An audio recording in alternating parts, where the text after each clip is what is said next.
On a dreadfully rainy night, at the gates of the Black Death sect, a single man stands, drenched from top to bottom.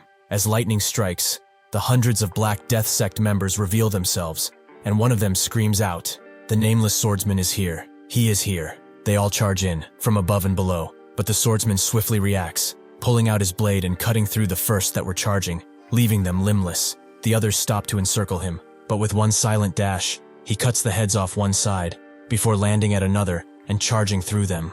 A bulkier man than most charges at him from behind with his spear, thinking that he finally got him, but the swordsman needn't even look at him, as he dashes through his very essence and splits his cranium in half, revealing his brain. The rain covers the sound of screams and wails, and eventually, the swordsman is done. Only death lies on the ground. Further into the sect, the Black Death Master awaits him, an old man, wiser than most. The nameless swordsman approaches him silently, the old man looking at him sternly as he says nothing. He wonders if he is a swordsman of justice, as he is described, but why is he wrapped up that tightly? The nameless swordsman says he was never about justice. It confuses the man. Why did he hunt and kill even the last remnants of the unorthodox faction? The nameless swordsman reveals his true colors. He is no righteous swordsman, but a demon made flesh. The Death Sect leader laughs. He must admit, he has deceived everyone well. The nameless swordsman notes he deceived nobody. They simply believed what they wanted and he let them. The old man finds him quite interesting. Even if he must cross the river of death, he won't leave with any regrets. He should be wasting his time. Whether he is a nameless swordsman or not, he is here to do one job: kill him. The nameless swordsman pulses a violent red, as the old man's blade glows a more stable blue, and as soon as another drop of water falls on the ground between them, they charge at each other. The rain becomes more violent because of the wind, and as it continues pouring, the nameless swordsman is the only one leaving the once great Black Death sect. Some time passes, and in a mountain where the blossoms fall year-round, where blood has been spilt, a combination of a bunch of sects has gathered at the gates of another sect. One of them wonders if this is truly the Manhwa sect. The monk begins to pray for their souls, and another believes that this is the work of a demon who dared to drench this beautiful mountain in blood. That's when they see someone approaching them. It's a member of the Manhwa sect, his blade broken, his clothes in tatters, claiming that the sect was wiped out. The people are glad to see him, but before he says the next part, they are wiped out by just one man. Suddenly, the last member of the Hua sect is annihilated, his hands and feet flying in the air, the blast creating enough force to blind the others. One of them demands that the attacker show himself at once, and he does so slowly. He recognizes every sect here: the Shaolin, Wudang, Qingcheng, and Namgung. They have gathered in quite a crowd, it seems. The Wudang leader demands silence, and also to know his identity, and why he has committed such a grave sin. The nameless swordsman came here because people said Manhwa was the strongest sect there was, but well, that turned out to be just rumors. The other sect leaders recognize the head of the Manhwa sect, and the swordsman guesses that since they all came together, they must be at least stronger than the Manhwa sect, right? The Wudang leader tells him to shut it. Here and now, they will drag his soul to hell,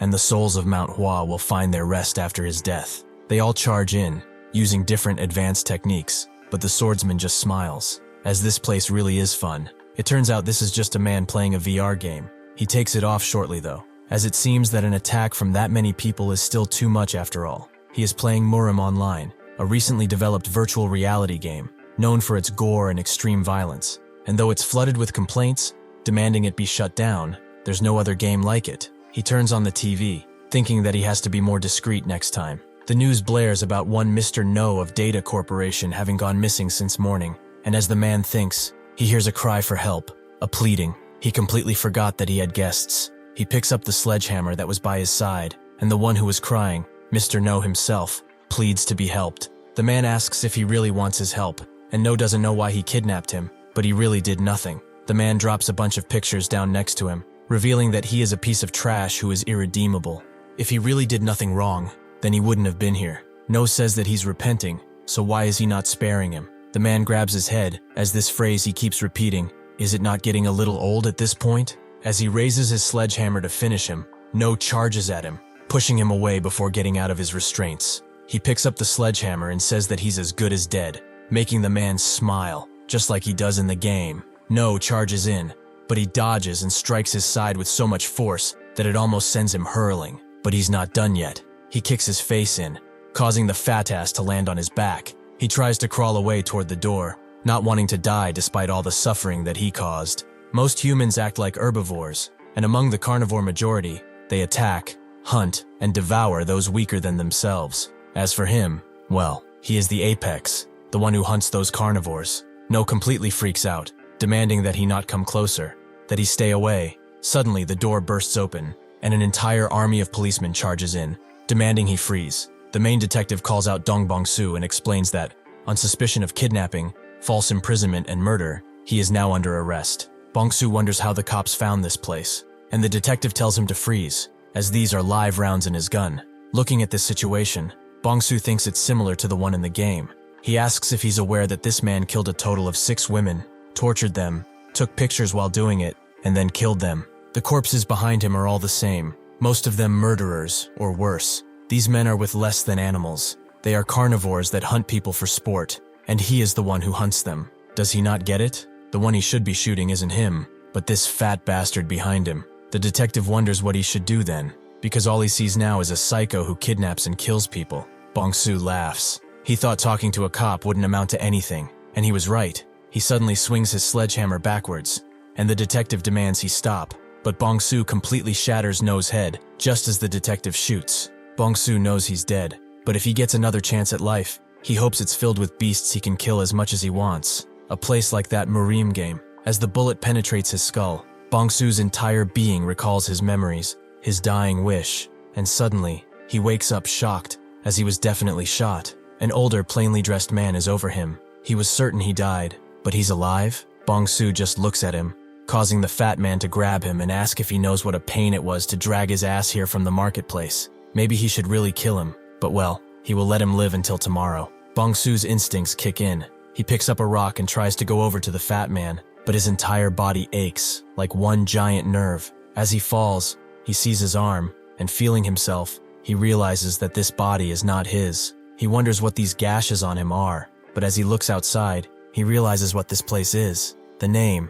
It was Murim, wasn't it? Bongsu puts his hand on his face and looks at the ground, ecstatic to the point of tears. His dying wish, it came true. He has been transported to the world of Murim, where only the strongest survive. Before all of this, the original owner of this body, Sosam, was just a farm boy. That day, one Machil came bursting in, noting that he had a job for him to do, while also noting that it smells here. Sosam told him that he was not done cleaning the stables yet, causing the man to grab his mouth and wonder if it seemed like he was asking. Just because the Donri clan is housing and feeding a stuttering orphan like him, he seems to constantly be forgetting his place. He is merely a slave, and nothing else. After that, Sosam went with the fat old man, Dong-o, with the merchant thinking that it would be Machil who would come. The fat man noted that he was like that sometimes. Machil is at the Phoenix Tavern with that scamp of his, having a drink, or perhaps more. The merchant didn't care either way, but wondered if it wouldn't be tough to carry all of this in only 2 people. Dong-o laughed, as right here,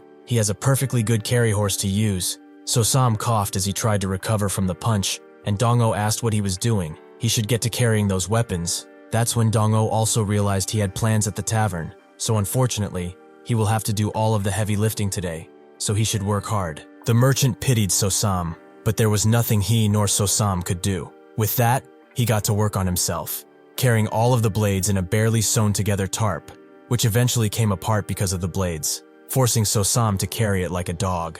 The merchant congratulated him, but he should really be resting now, as he looks like someone who is on the verge of death. Sosam, who was completely exhausted, both physically and mentally, said he was fine. As he walked, he wondered if he truly wanted to continue this pathetic life of his. Unfortunately, he accidentally bumped into a larger man, and before he could even apologize, the man punched him squarely in the face and began beating him down. Sosam, in his last moments, wondered where it all went wrong. Was it when his family died in the typhoon, and he was the only survivor? Was it when he knocked on Danri's family gates just to survive? Perhaps it all went wrong the moment he was even born in a place like this. Bongsu wakes up, body still sore from the beating, and makes his way toward the water the horses were drinking. So Sosam was the name of this kid. He had a really shitly life. This seems to be the stable from those memories.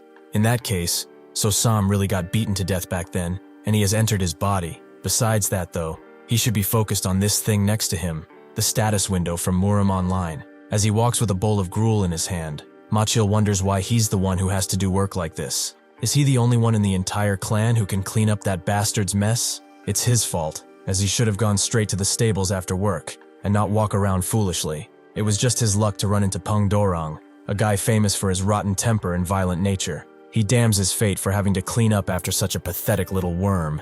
He, the great Ma Chill. Perhaps should he just kill him for real? But no, that's too risky. If he gets caught, it will be his head on the chopping block. He kicks the stable doors open and throws the gruel at Sosam's feet, asking why he had to survive and cause him so much trouble. Bongsu smiles. It has been 2 weeks since he has awoken into this place. In that time, he gathered the following information about this guy and the outside world. First, the people here use Chinese characters, but this is not China. That is because of martial arts, which are fantastical techniques, once thought possible only through fantasy. People flying around on blades and moving faster than light itself. That is what these people are training for. In this world, the martial arts of fantasy are real and breathing. It's like a real-life version of Murim online. Secondly, he has this status window and system. What's certain is that this Murim online status window actually works, and it appears that only he can see it. At first, because of this window and the existence of martial arts, he thought he was still inside of the game, but this is an undeniably real place. The people of this world have their own emotions, and they move as if they are alive, like any living organism would. This brings a question though. Is he a human or a player? As he closes the status window, Dong-O comes, noting that it seems he is living the good life here, while some of them got a major chewing out and even got punishment because of a certain idiot. He's been waiting for this, hasn't he? Suddenly, Bongsu rises to his feet and finishes the remaining gruel he had in his bowl. Dong-O believes this is disrespect, but as he goes to slap him, Bongsu breaks the bowl, creating a sharp shard that he lodges directly into the fat bastard's neck. He has claimed his first kill in this world, and tells him that the kid he once knew, a pathetic worm, died long ago. Dong-O tries to resist, but Bongsu just raises the shard in his other hand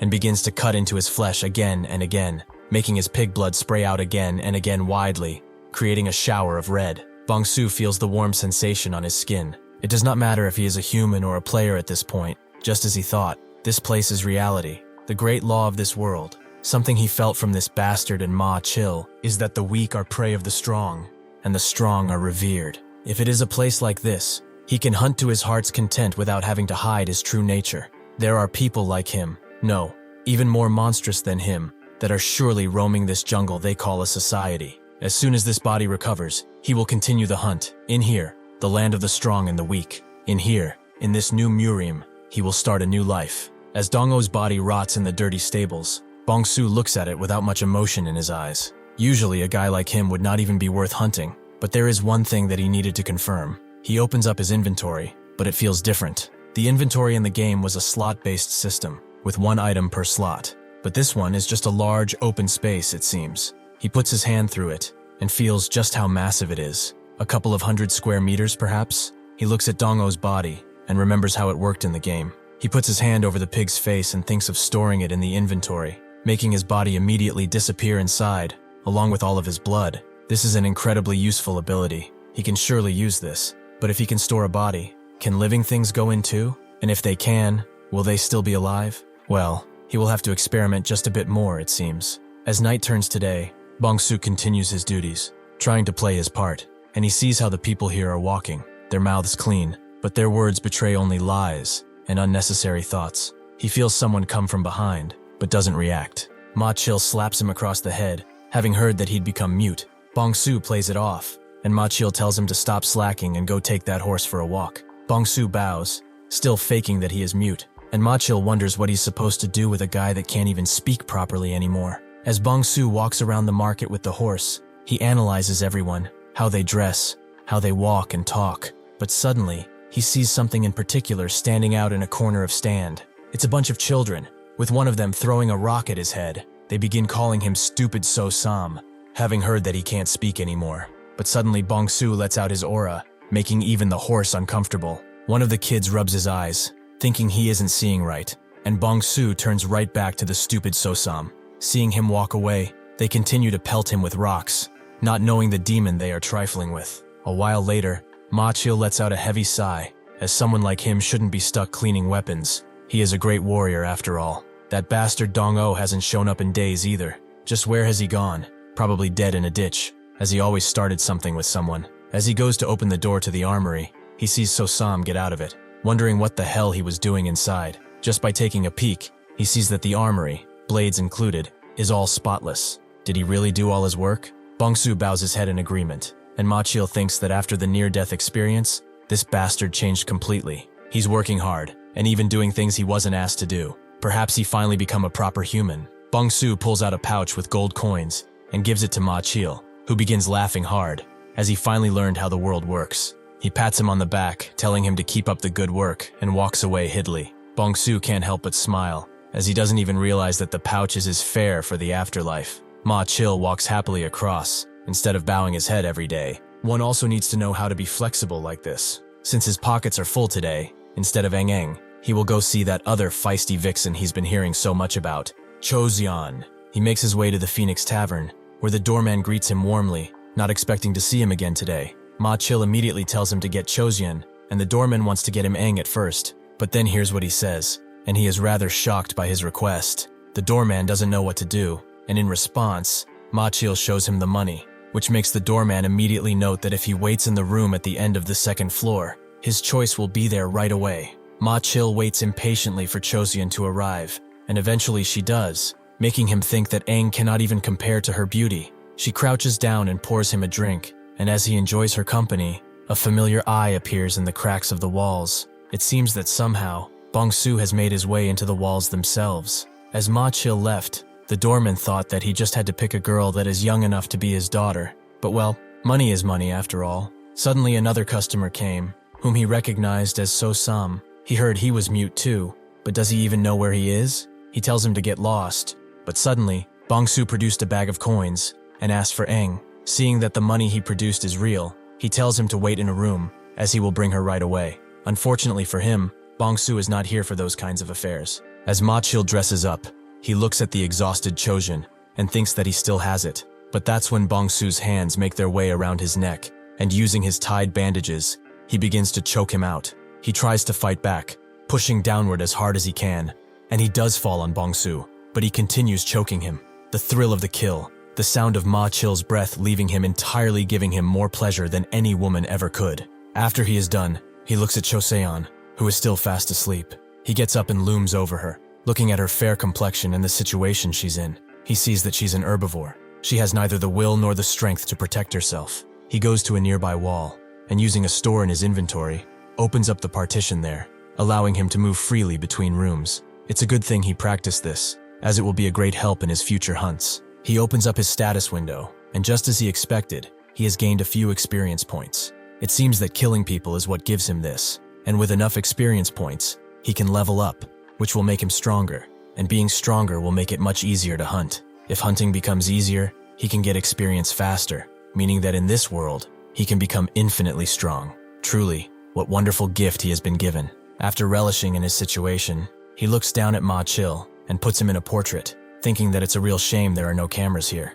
Outside of the rooms, Eng finally arrives, tired from all the running she did to get here. The doorman asks what took her so long. She should hurry up and go inside. The customer may be mute, but his money sure as hell isn't. She immediately does so, apologizing for making him wait so little. And now the doorman moves on to more pressing matters, as Ma-chil hasn't come outside yet. Are they trying for a child in there? He clears his throat and gently knocks on the door, noting that a lot of time has passed, so they should both come out, as they need some rest. Seeing that nobody is answering, the doorman thinks that they are willingly ignoring him, and just as he is about to storm in, angry as all hell, he hears a blood-curdling scream coming from inside. He opens the door immediately, seeing Choseon in a state of shock, and above her, something that makes him fall on his fat ass, the lifeless body of Ma-chil, whose corpse has been strung up. Manhwa is in the north, where the Huai River flows, and in the center, the Yangtze River flows, forming an expansive plain. This land has been known since ancient times for its rich, fertile soil and the intersections it had with many lakes and rivers, which allowed commerce and trade to bloom. Where money gathers, though, thieves and ruffians are bound to appear just the same. As hordes of bandits and villains from the unorthodox faction ran rampant, many rose to defeat them, and many clans and sects dedicated to upholding the code of the Murim were established in Anhui. Among them, the most prominent clans were the Namgung clan, one of the 5 great clans of the Central Plains, and the great sect in Anhui, and the Donri clan, although it can't be compared to them, has the family's specialized fighting force, the Cross Heaven Sword Division, and with its intelligence and law-enforcing group, the Black Crow Squad, its reputation became well known throughout all of Anhui. The Black Crow Squad's information-gathering abilities, in particular, are so formidable that even the beggar sect, which would be offended to be called second best when it comes to that, has no other option but to concede that the Black Crow Squad is superior in that aspect. Recently, however, that very Black Crow Squad has been struggling with a new case. The leader, Gidaihyo, is informed of another self-inflicted death. Over the past month, nearly 100 people have died like this. There have always been people who have had enough of life, but it was 1 or 2 per month, and even then, never this many. What is the strangest thing of all is how perfect the cases are. The evidence and circumstances of every single case perfectly point to self-death. But is that truly possible? He asks his assistant who was first to die like this, and he explains it was some armory artisan from the clan, a man who went by the name Ma Chil. Daihyo asks if he means the Danri clan, and the assistant confirms as such, causing the leader to stroke his beard as he asks where he ended his life, and the assistant notes it was at an inn, the Phoenix Tavern. With that, Daihyo rises and notes that they should go, but the assistant believes there's no reason for the squad leader himself to go there. Daihyo knows he has to see it for himself,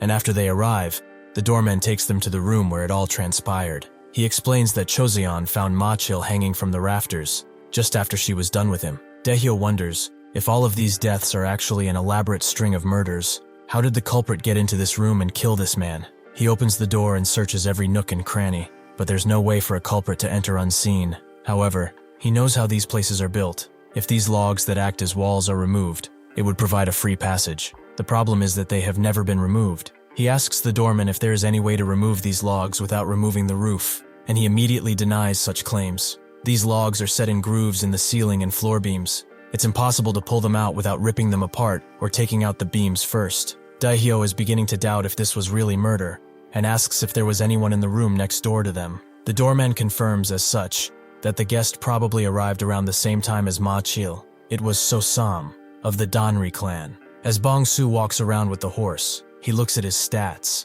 The experience points he gained from the man he killed the other day were greater than the ones he killed before. That man must have been a martial artist then. It seems that killing someone stronger yields greater amounts of experience points. However, if he fights a proper martial artist now, he will definitely lose. Even the weakest warrior is much stronger than his, so he needs prey that can bridge the gap between commoner and martial artist, like the bastard he killed the other day. As he walks, someone calls out his name, noting that he has gotten a lot more handsome since the last time they met, but he should be greeting his elders properly when he meets them. As they wonder if he's ignoring them, Bongsu asks if these are street thugs, but no matter how much of a loser Sosam was, he is still a member of the clan. Did he really live this life, getting pushed around like useless scum like this? Suddenly, one of the bandits pulls him by the hair, as they need to have a little private conversation. As he is getting pulled, Bongsu wonders if he could kill them here, and make it look like suicide. If he puts the bodies in his inventory and dumps them elsewhere,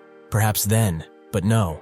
If he makes a scene, there's a risk of being discovered. It's not like he will get much experience from doing that anyway, so he will take a beating and get rid of them later. Just as the bandit is about to pummel him for getting so plump and pretty, someone comes from behind and tells them to stop, as he did tell them to bring him in nicely. Did they not? The bandits immediately fear the sight of Jang Ho, who goes to Bongsu's horse and notes that it's quite a fine beast. Their dark society leader is a man who is crazy about horses, so he was thinking of presenting this horse as a gift. What does he think? Seeing his blatant killing intent, Bongsu guesses his goal is to kill him and take the horse. Unfortunately for him, he chose the wrong person to consider prey. Jang Ho closes in on him, noting that even with him thinking about it for so long, he does not ask for anything twice. Bongsu asks why he doesn't just kill him then, and as the bandits are surprised by his talking, Bongsu puts his hand in front and activates inventory, causing a blade to come out and stick into Jang Ho's neck without him being able to do anything. Suddenly, the scene explodes with a violent energy,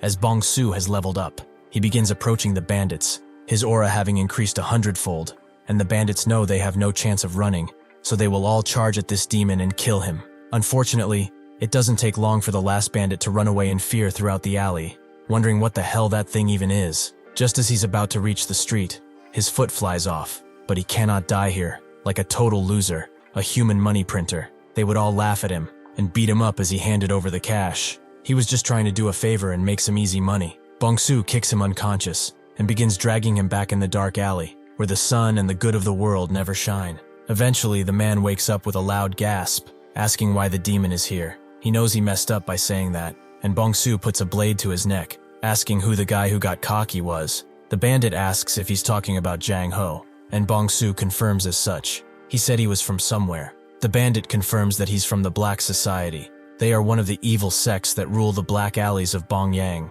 Jang Ho was an executive in that place. Bongsu understands, but he mentioned a leader, didn't he? The bandit rapidly explains that the leader of the Black Society is called Bang Po Yom. It was that bastard who ordered Jang Ho to kill him and steal his horse. Bongsu understands that these wicked sects and the Black Society have a hierarchy and a boss. It's basically like the organized crime syndicates of this world. Bongsu tells him he did a good thing, but if he continues telling him everything he knows about the wicked sects and Black Society, he might just let him live. The bandit is very glad to hear this, but naturally, after explaining everything, Bongsu kills him and puts him in the inventory. That was the last of them, so he sits down to analyze all of the important information he learned today. The wicked sects, he was looking for some leveling fodder somewhere between commoner and martial artist, and he just happened to stumble on the perfect targets. From now on, he will be preparing to hunt these guys. He also leveled up, and with that, his old injuries are completely gone. Even the scars on his hands and body vanished. Would this even work if his heart or brain were damaged, perhaps? If he is close to leveling up, he could probably afford to take some risks, just to test it out. And then, there was that light,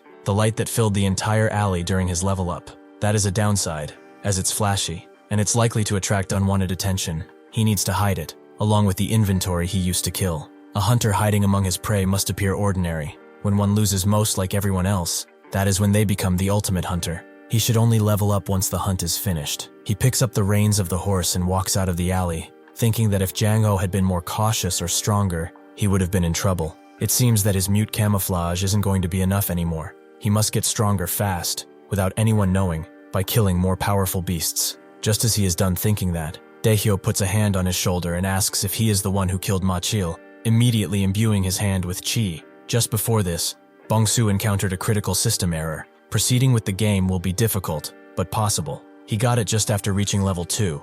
In fact, the cause is probably him. He should not really exist in this world, yet the game system is running alongside him. This friction was bound to cause some kind of issue. But then again, isn't the fact that he's here the ultimate error? Since he had no reason to dwell on it, he closed that tab and went to the main interface, where he saw that the stats, which were once just question marks, were now gauge bars. Perhaps it's another error, or maybe it's because reality can't be quantified like a game. He opens the skill tab, revealing all of the skills, like slash, thrust, block, and strike. Common passive skills granted to every player upon creating a character. But what about this spirit eye skill? He has never seen it before, and there's no separate description either. Just what could it be? Suddenly he met the activation conditions, because an enemy at least 10 levels higher than him has approached within 20 meters, and those meters keep going down. Bongsu recognizes that it's some kind of early warning system, so he got up, thinking that they shouldn't be enemies. There aren't many people brave enough to break into the Danri clan, and even if they did, an intruder would not be moving so slowly. This means that the person approaching him must be a master from within the clan. He doesn't know how big a 10-level gap is, but considering the amount of work he had to put in for level 2, the difference must be massive. How many civilians does he have to kill to reach that level? Thousands, tens of thousands maybe. The person approaching him was as strong as all of those souls combined, and among the clan, the most likely candidate. He knows who it is. Daehyo burst through the door without even knocking, and Bongsu immediately acted confused. That's when Daehyo put his hand on his shoulder. Bongsu acts the fool, but Daehyo still rushed ki through his entire body, feeling his very soul, but his martial arts were empty. He lets go, sighing as he turns to leave. As they do leave, Bongsu looks at them with killing intent, having attained a new target he will one day take the life of. Daehyo's assistant asks why they suddenly left without doing a proper interrogation. Was he not suspicious of that boy? Daehyo was. That's why he infused chi into his body to check his pulse. If he had practiced even the most basic martial arts, there would have definitely been a trace of it at least. However, he was empty. Not a single drop of internal energy was in him, and he was just an ordinary kid who had never touched a martial art. He begins to wonder if those people truly were not murdered and really did it to themselves. If this really is a plague, how many lives must it claim before this comes to an end? On this night when the moon shone brighter than ever, and contrary to what Daehyo feared, the suicide plague had vanished from this city, and instead, a new kind of slaughter began to permeate throughout the city. On another of these moody nights, where the rain falls mellowly. Inside a tavern, two friends talk over a drink, one of them asking if he's heard the news. The other friend asks if he's talking about the nameless hero, as everyone is talking about him these days. The first friend notes that it's Lord Nameless Hero. That man is busy slaughtering all those wicked sects. The other friend tells him to keep his voice down, or someone will hear him, but the first friend doesn't care. Half of those high and mighty wicked sects, like the White Tiger Hall and Red Wolf Clan, have been wiped out. The other friend tells him that there's still one left, the Black Society, and if they hear him, it won't end well. The first friend notes that their time is coming soon too. Their great nameless hero is going to smash them into pieces. Bongsu walks out of this tavern, having heard the ramblings of this drunken man, but it does not matter to him. He makes his way through the gloomy night, right in front of his next slaughter. The guard positioned at the gate is having a bit of a snooze, but his supervisor silently approaches and knocks him on the back of the head, asking if he really is sleeping. He should get it together, as he doesn't know the nameless hero is on a rampage as they speak. He's already wiped out 3 of their rival sects. They are the only ones left. Hearing him not answering, the supervisor gets mad and goes for another slap. But the guard is already beheaded, his blood painting the wet ground. The supervisor sheepishly tries to draw out his blade, but he knows that it's too late, and his head slowly falls to the same level as the guard he just berated. Bongsu looks at them for a bit before opening the gates, walking in without worry. Suddenly, though, a flurry of arrows appears, and he dodges, seeing that the entire sect is waiting for him. One of them notes that they knew he should show up in the night, just like the rat he is. They all stand still for a moment, even the rain seemingly stopping as both sides prepare to strike. As soon as it thunders again, the sect attacks all at once, jumping on Bongsu from all sides, but his blade suddenly becomes as red as the blood of his enemies. As he activates the sweeping of 1,000 armies, he unleashes a slash so wide that he takes down a few dozen men at once, before continuing his rampage through their ranks. The warriors look back at one of their stronger warriors for support, who charges in with his mighty spear, vowing to take his head. But Bongsu grabs a lower-ranked warrior and smashes him into the higher-ranked one, before piercing both of them with his thundering blade. Seeing him focused on unleashing as much pain as possible, a mighty warrior comes from behind, charging in with another spear. But Bongsu just looks at him, not even removing his blade as he uses inventory, cutting the man's cranium in 2. As Bongsu is distracted by watching this man die, another comes and actually manages to pierce him, making Bongsu fall back on the ground. He finally got a hit on him. He was carving up his boys like he was carving through bread, so he thought he was some kind of malevolent beast. But after all, he is just a human, isn't he? A human whom they can kill, as they have done thousands of times. Instead of despairing or pleading for help, Bongsu removes the sword fragment stuck in him, and also takes off his hat. The leader is confused now, and a little afraid, as he shouldn't be laughing. Bongsu charges in with much more fervor than before, as things become much more fun when his life is on the line. As the screaming slowly but surely dies down, one of the weaker, cowardly warriors who is outside of the sect wonders if they are all going to die to just one guy. They were just shaking some people down for change, did a bit of human trafficking, sold some girls and booze, and only killed people that were considered less than by everyone. He damns it all. There are so many people worse than them in this world. But why did this happen to them? Just because the others are strong and they are easy targets? He knows that he has to kill him right here and now. This back path he's hiding in, it leads directly to the leader's estate, the Paradise Manor. All they have to do now is wait for him, as they have the advantage in the dark. As soon as they see someone appear from the sect, he screams out to fire, and hundreds of arrows fly in the direction of what they saw. They wonder if he really is dead, but suddenly, all of the shooters behind the cowardly man die immediately, one after another, painting the floors with blood. Seeing this, his body subconsciously draws his blade and asks if he's the nameless hero. Just what does he want from them? What did they do to him that was so wrong? Bongsu doesn't answer. Instead, he just looks at him just as a wolf would look at a lamb. The man can barely let out a few more words as Bongsu cuts off his head. After all, the only thing he yearns for is their lives. He has left the entire sect in shatters. Their bodies are the only thing remaining, and the leader of the Black Snake sect, Bang Po Yom. First, he went after the White Tiger unit. While he did level up thanks to killing Jang Ho, he was still weak compared to the Black faction members, so he decided to lure, ambush, and even set them on fire. Those were just a few methods he preferred. By the time the White Tiger unity leader became alarmed by the situation, more than half of his men were already dead. In the process, the officials and townspeople gave him and his killing spree the title of the Nameless Righteous Swordsman. After obtaining this new mask in the shape of a title, it became even easier to dispose of the unorthodox factions. When he killed the White Tiger unit leader, he reached level 5, and also gained his first active skill, Qinggong, and the Three Forces sword art. He was very happy, as finally he was able to face the Black faction members in a confrontation. Around the same time, children started playing games mimicking the nameless righteous swordsman, and the Red Wolf Gate was erased from this world too. The only unorthodox faction still standing in Bongyang was the Black Society. The Black Society leader sits in his estate, having heard all of the commotion, but he refuses to get up. Bongsu appears in front of him just as thunder strikes, and he asks if he's the nameless swordsman who slaughtered his men. Bongsu says nothing, and Yom notes that for a swordsman of justice, he is wrapped pretty tightly, isn't he? Bongsu tells him he isn't one, making Yom wonder, why did he hunt and kill the unorthodox factions then? However, seeing his expression, that of a true hunter, he laughs, as he really deceived all of them. Bongsu states that he deceived nobody. They simply believed what they wanted to. Yom slowly picks up his blade and notes that he is the most interesting man he has met. Even if he has to cross the river of death today, he will not leave with many regrets. What is he waiting for then?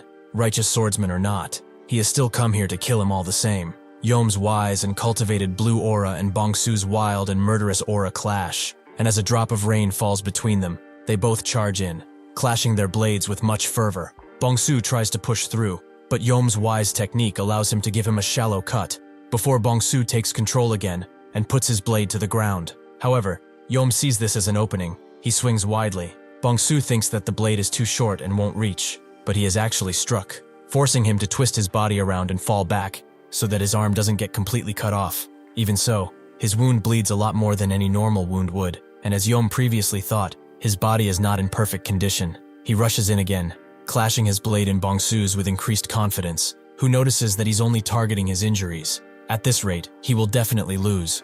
So even if he has to sacrifice his flesh, he has to win. Yom sees him thinking, and asks what is riddling his mind in the midst of this fight, and Bongsu rushes in with the Three Forces sword art. But this is exactly what Yom was waiting for all this time. He suddenly reveals a whip sword that completely encircles Bongsu's hand, and before he can react, cuts it off. That seems to have been quite effective. Indeed, it's his first time facing a whip, isn't it? Bongsu, however, doesn't give up. He kicks Yom in the gut using Qinggong, making the old man crash into his home. Unfortunately, this isn't over, as right in front of Bongsu's eyes, thousands of snakes appear in the air, combining into something of incredible proportions, a serpent made entirely of qi. Yom cannot lie. He finds it peculiar, as he does not hesitate to use his own body as bait. That is not the way of a martial artist. Not at all. It is the way of an assassin, or a hunter. Does he know, in a life or death situation with a martial artist, that the more one has hidden, the more advantageous one is? He had more hidden, and he has way less. That is why he will now lose. Bongsu readies his blade, but Yom knows he has no other moves left, and begins swinging his whip around, making it crash into the air like the thunder from before. Bongsu doesn't react, instead choosing to remain as steady as he can be, and Yom tells him that he can die, and with him, the legend of the nameless hero. Before the snake can crash down on him, Bongsu rushes in with a blinding kick, creating a mountain of dust to block Yom's vision, but he thinks it's futile. As he swings his mighty whip around and manages to hit something, thinking he got his enemy, he laughs, but he soon realizes that he actually hit one of his own members, who was a decoy. But where is the real one? Bongsu is higher in the air, and he prepares to unleash the Three Forces sword at the second form. Yom notices far too late, and Bongsu thrusts forwards with amazing speed, but even so, Yom manages to block some of the strike by sacrificing his right hand. As he screams, Bongsu is surprised that he managed to block the blade in just a split second. He knew he was going for his heart. Yom screams out, as this is not over yet, and rushes his whip right in front of him, forcing Bongsu to pull his blade out. Yom, however, does not let him. He grabs his blade as tightly as he can.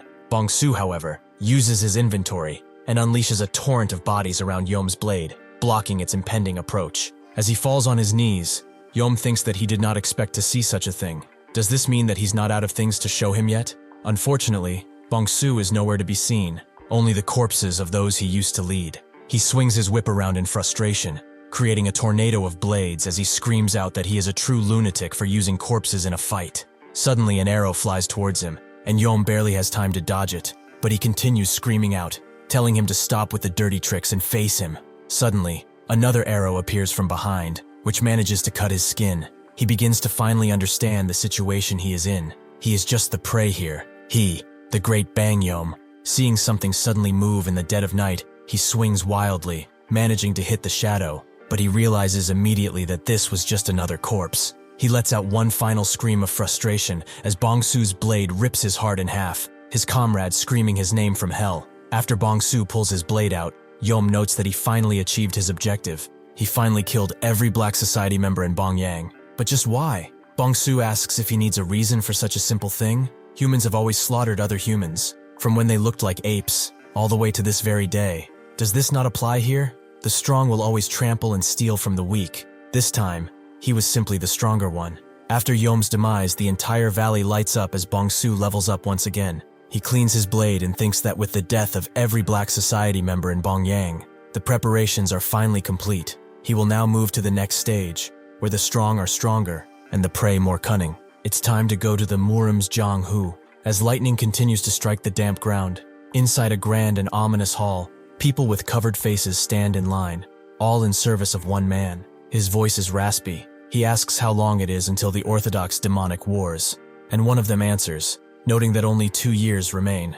Knowing this, the leader thinks it's about time to slowly begin the grand plan, so he calls out Guangwun and commands him to execute the first stratagem.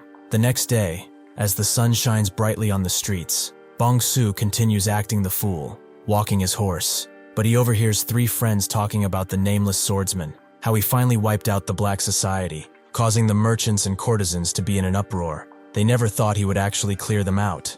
The first friend thinks that they should call him the nameless righteous swordsman now, since he did so much, but the third friend is not so sure about this. Even if he is a hero, is it really okay to just kill people like that? The first friend tells him to shut it and think about what those bastards have done up until now. Chewing them up alive wouldn't be punishment enough. They truly deserve to die. The second friend explains that neither the government nor those so-called orthodox faction sects ever cared about commoners like them.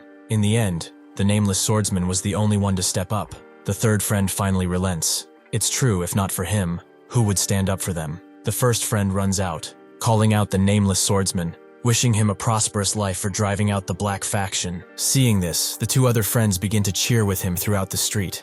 And soon, everyone begins to do the exact same thing, joining in a celebratory dance. Bongsu feels nothing at this, and thinks it's finally time to leave this place. That night, as he returns to the stables, the system warns him about a high-level enemy inside. He slowly opens the stable door, seeing Daehyo, and next to him, the head of the Danri clan, the flying heavenly demon sword, Danri Qianwu. He immediately bows down, wondering why they are here, and Qianwu walks up to his horse, noting that it's about time to say goodbye to him. Bongsu watches suddenly, seeing that he's actually levitating. He notes that on the coming full moon, the second daughter of the Namgung clan head is getting married. Daehyo asks if he's sure about sending his cherished horse as a gift, but Qianwu states it's already decided. If only he could send one of his children too, he would do even more than this. Daehyo asks if it's for a marriage pledge, the 9 bows ceremony. Qianwu thought he was pretty clear. Is it not easier to cross a stream by laying down 2 logs instead of 1? Daehyo notes that the Namgung clan might not want either of them,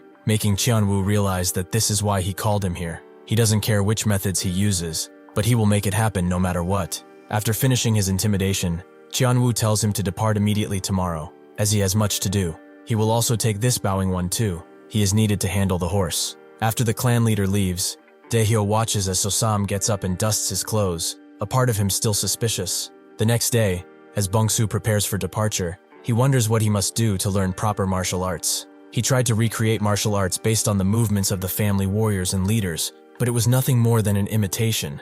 The worst option is to learn from a secret manual, and the best option is to learn directly from a master. However, becoming the disciple of someone right away is not an easy task. He has already reached the age of 18 in this world, and he heard that it's not easy to learn martial arts at this age. However, the situation worked out well, as he now has access to the Namgung clan. As one of the 5 great clans of the Central Plains and a family with absolute power in Anhui, there will surely be a way here, along with much stronger prayer. After the entire Black Crow unit has finished assembling, Danyo is informed, and seeing Sosam there too, he asks who has not arrived yet. One of the soldiers explains that all are gathered except the young master and the young lady. Daehyo grits his teeth in anger. Ganghai is probably at some tavern with some woman, and Hui hates traveling with subordinates, so he will follow later. With that, he gives out the signal to move out, but he suddenly detects something nearby and tells everyone to stop. After a torrent of dust pops out of a tavern, Daehyo sighs heavily. as this surely is Ganghai. He is the eldest son of Qianwu, a martial arts prodigy with outstanding comprehension and talent. In terms of skill, he lacks nothing to enter the Namgung clan as an outer disciple, but unfortunately, his character is the problem. He is a frivolous fool who is fond of alcohol and women, so bad rumors will always follow him. As he goes toward that tavern, thinking that he's surely beating someone, a surrounding green energy crashes through, along with Ganghai, who is completely defeated. Bongsu's system warns him of a powerful enemy, and Ganghai tries to threaten his enemy, but he doesn't care, and strikes again. This shocks everyone, except Bongsu, who knows that this is a master, and it's one of overwhelming skill. As the master presses his heavy foot on the air, Daihyo demands he halt this instant. The master asks who he is and unleashes his aura, forcing everyone to stop in their place. Daihyo introduces himself sheepishly, and explains that the person he is currently tormenting is the young master of the Danri clan. If he does not remove his foot, he will not be able to stand idle anymore. Seeing this, Bongsu thinks they don't know who he is at all, an unknown man even to the Black Crow unit leader, who knows everything about the Anhui Murim. He is definitely a master who came from the outside. With the people they have here, they would never be able to defeat him. At least they will not die, as no lion pounces with full force just to kill a bug. The master cleans his ear and asks what the Danri clan is, perhaps something sweet to eat. Daihyo will not take this insult to their clan, but the master truly does not know. Is this Danri clan of theirs something sweet, or perhaps something he should trample on? Daihyo has had enough. He raises his blade forward and commands his men to charge in to save their young master. The foolish men do just that, but the master does not move. He instead unleashes a flick so mighty that it crashes through everyone's mind. And as soon as he is hit, Daihyo realizes this is the soul chasing the lying butterfly. Daihyo now knows who he is, and the master is impressed that his eyes are not completely useless. The old man standing before him is none other than the soul-chasing poison hand, Tang Wu. The 20 strongest people in Murim are the 2 gods, the 3 monsters, the 5 pinnacles, and the 10 greats. The supreme master of the Sichuan Tang clan, and one of the 10 greats, is the soul-chasing poison hand, Tang Wu. For those who have offended him, when they become spirits, they cannot escape his poison, even after death. He is one of the top 20 masters of the Murim. That scoundrel of the Danri clan has caused a big incident. If he has offended someone of Tang Wu's stature, depending on the circumstances, this might be the Danri clan's end. As he wonders how this will end, a jade beauty comes out of the tavern, calling Wu grandpa, tells him to let it go. They are country folk who do not know better after all. Hearing this, Wu's expression immediately changes, and he notes that this should be enough for him to realize how vast the world is. But to think, a descendant of the Orthodox faction, drinking and causing a scene first thing in the morning. With his temper, he would want to take at least a hand, but he cannot bring himself to be so cruel. When he wakes up, they should tell him that if he keeps hitting on random women, he won't live out his natural lifespan. Daihyo, who is still awake, nods and thanks him for his mercy. With that, Wu takes out all of his poison and thinks that they should go, but suddenly, his eyes lock in on Bongsu, whose eyes are completely void of any emotion. He tells Hua to stay here a moment, and Bongsu realizes that he's coming towards him too. But why? Hua asks what he's doing, but Wu just wants to ask something of this child. Bongsu wonders what it is, and Wu asks what his name is. After not answering, Wu demands to know what his name is again, proving that he is not fooling around. Bongsu still does not answer, and Daihyo explains that he is but a horse handler who cannot speak. Wu wonders if he really is mute, and Bongsu realizes that he is evaluating him now. It's as if he's looking at something precious. If a master like him is looking at him in such a way, then this is an opportunity to finally shed the skin of Sosam the sword handler. He looks at Wu with his entire murderous aura, who grabs his hand and charges chi through it. Laughing as he does, he swiftly turns to Daihyo and asks if they are on their way to the Namgung clan. Daihyo confirms as much, and Wu asks in return what this child does. Daihyo explains he is but a sword handler managing the Fergana horse they are giving as a gift. Wu thinks it would be fine to take him then, but then Daihyo notes that nobody would be able to control that horse. Wu thinks that they just need to transport the horse to the Namgung clan. After that, he will take the child. He will speak with Namgung himself. If necessary, he will write a letter to the clan head, along with payment. Is that not sufficient? Daihyo tries to reason with him, but seeing his eyes locked on his expression, notes that they were intending to give him to the Namgung clan along with the horse, so he should take him. Wu laughs as he notes that he's pleased, and tells them to follow. Daihyo almost squishes his brain out in frustration, and tells the men to send the young master to a physician, while the rest of them will move out. Between all of them, this has truly turned into a strange situation. but one filled with opportunity. Night eventually arrives, and Daihyo finds a huge tavern for all of his men to stay at. Bongsu is naturally sent to the stables, but this is preferable. Ever since his battle with the Black Society, his use of the inventory has improved significantly. Currently, the range in which he can summon it is about a meter around him. If he practices, perhaps he could increase it further. Through this, he can retrieve weapons or corpses from his stored inventory, or fire them. However, the shooting speed is not that fast. A master would definitely be able to react. He picks up a pile of sand and puts it in his inventory before it goes on the ground, allowing him to manipulate it completely. He has gotten quite skilled at this, and there is one more way to utilize it.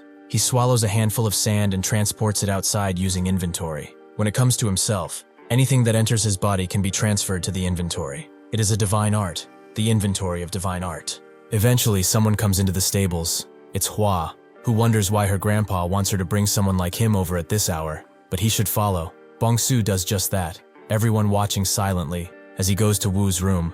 After entering, Wu tells him to go up to the platform and sit cross-legged. Bongsu does just that, and Wu tells him to strip absolutely everything. Bongsu does so without hesitation, and Wu thinks it's good. His body structure is not bad. He takes out something from his clothes, the Dragon Phoenix golden needles. Hua asks what he is trying to do, but he simply slams the box down and asks Bongsu if he knows the saying, Jiulhua Weiji. It means that an orange grown in Huainan turns into a trifoliate orange when planted in the north. Bongsu understands, if Huainan is the Danri clan, then Huaibei is the Tang clan, and if the orange is Sosam, then the triofoliate orange. Wu explains that from this moment forth, he will perform a great ritual on him. It will be extremely painful, probably enough to make him think that death is a better alternative, but if he survives, it will give him something beyond that, and also cure his muteness. Will he do it? Bongsu is amazed, but Hua stops him, as he can't just decide on such a grave matter without consulting the elders. Wu tells her something,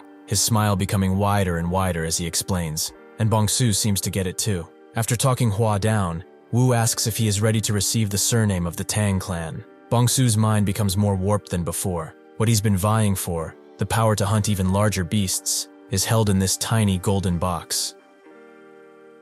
Wu thinks that in the Murim, there are many terms for those born with exceptional aptitude for martial arts. Things like the heavenly meridian body, the 9th grade sacred bone, and the cosmic sacred bone. They are all hailed as rare talents, and said to appear only once in 1,000 or even 10,000 years. Rare talents, if one is simply born with them, are enough to leave a mark on the entire history of the Murim. However, the greatest aptitude among them is something he picked up for free, a talent that only appears once in 10 years, perhaps 10,000 years, but it doesn't even matter now. The brat he just grabbed possesses a body born for the first time in the history of the Murim, a body with absolutely no meridians. At first glance, he thought he was just an ordinary body that had never learned martial arts. However, his body actually lacked the acupoints and pathways that every human should have. There is nothing there. Nothing exists, as if he's not even human. However, having no path means whatever is made becomes the path. If he is raised properly, he might be able to restore the 10,000 flower rain, which has only survived in form for the last few hundred years. If that were to happen, the powers of the Murim will bow their heads before the name of the great Tang family, and their future will be secured for generations to come. Wu asks Bongsu again, does he intend to accept the surname of the Tang family? Bongsu just nods, and Wu is very pleased. He knows that he has not yet fully become a member of the Tang family, so he must go to the Tang family and prove before the elders and the family head that he is worthy of that surname. He may die in the process. He won't lie to him, but will he still do it? Seeing that deadly stalker look in his eyes, Wu knows he agrees. Now he will perform the great reformation ritual on him. He tells Hua to keep guard and goes behind Bongsu, raising all of the acupuncture needles in the air using his energy right below Bongsu. With that, he begins putting the first needle right in the middle of his head. Bongsu is amused. Previously, they thought that he could not hear them because they used sound transmission, but he knows how to read lips. To think the skill he learned to hunt prey in the past would have been so useful here. He heard about the body of no meridians, but how could he have something like that?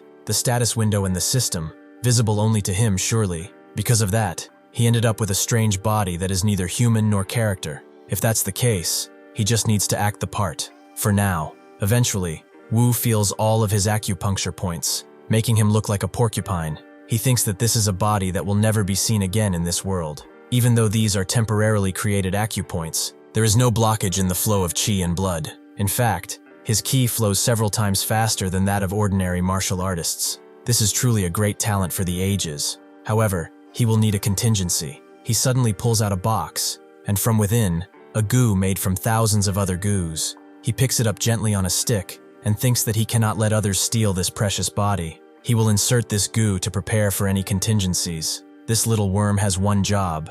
If he cannot possess Bongsu, then he will tear him into shreds so that nobody else can either. With that, he begins removing the acupuncture needles from Bongsu until daylight rises. After the ritual is over, Wu explains that from now on, he is not of the Danri family, but a member of the Tang clan, the greatest family in Sichuan. His name will no longer be that of a horse handler. He is now Tang Sam. He shall name him as such. Bongsu acts normally, bowing his head, but as he says yes, a wicked grin permeates his mouth. Hua, who has fallen asleep at the door, doesn't even notice as Sam walks out. He makes a bit of distance from the room he was in, and then, using his inventory, gets the insect planted into him, right into his palm, and crushes it, leaving him with a wicked grin. The mute Sosam of the Danri family is now gone. Sam of the Sichuan family now lives with this. He will ascend to even higher planes. On a night with a full moon, a certain branch leader is having some fun with a woman, seemingly ignorant to the fact that there is an assassin right on top of them waiting to strike.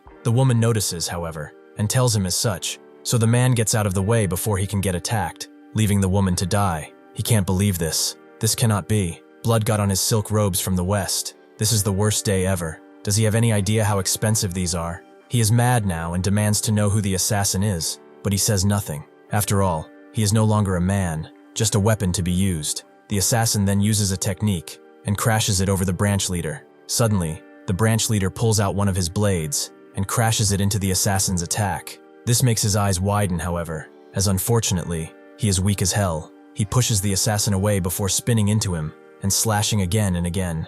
The assassin does manage to get out of the way of the blast, but the branch leader then unleashes 1,000 attacks at once, all flying through the air. The assassin, however, just concentrates his chi into his blade, and then begins whipping the flying attacks away from him, creating a permanent shield. The branch leader recognizes this technique as the ink light killing sword. He asks Mad Cloud if it's really been 10 years. The assassin, Mad Cloud, explains that it's been 9 years and 191 days actually. The branch leader laughs and sits down, noting that he definitely is Mad Cloud, seeing as he remembers such trivial things. What brings the 18th Cloud all the way here in person? Mad Cloud tells Ash Shadow that orders have come from higher up. The first stratagem has been crafted and is ready to be deployed. Hearing this, Ash basically quivers in anticipation and is very glad they are finally doing it. What about Shifting Shadow though? Mad Cloud explains that the 15th of this month is Shifting Shadow's wedding day, so they will do it in the Namgung clan. Ash is confused, waiting, but wait, is that a bastard really there? Getting married? And then what's the scope of this? Mad Cloud just nods knowingly, and as Ash taps his fingers again and again, he explains that everyone except Shifting Shadow and High.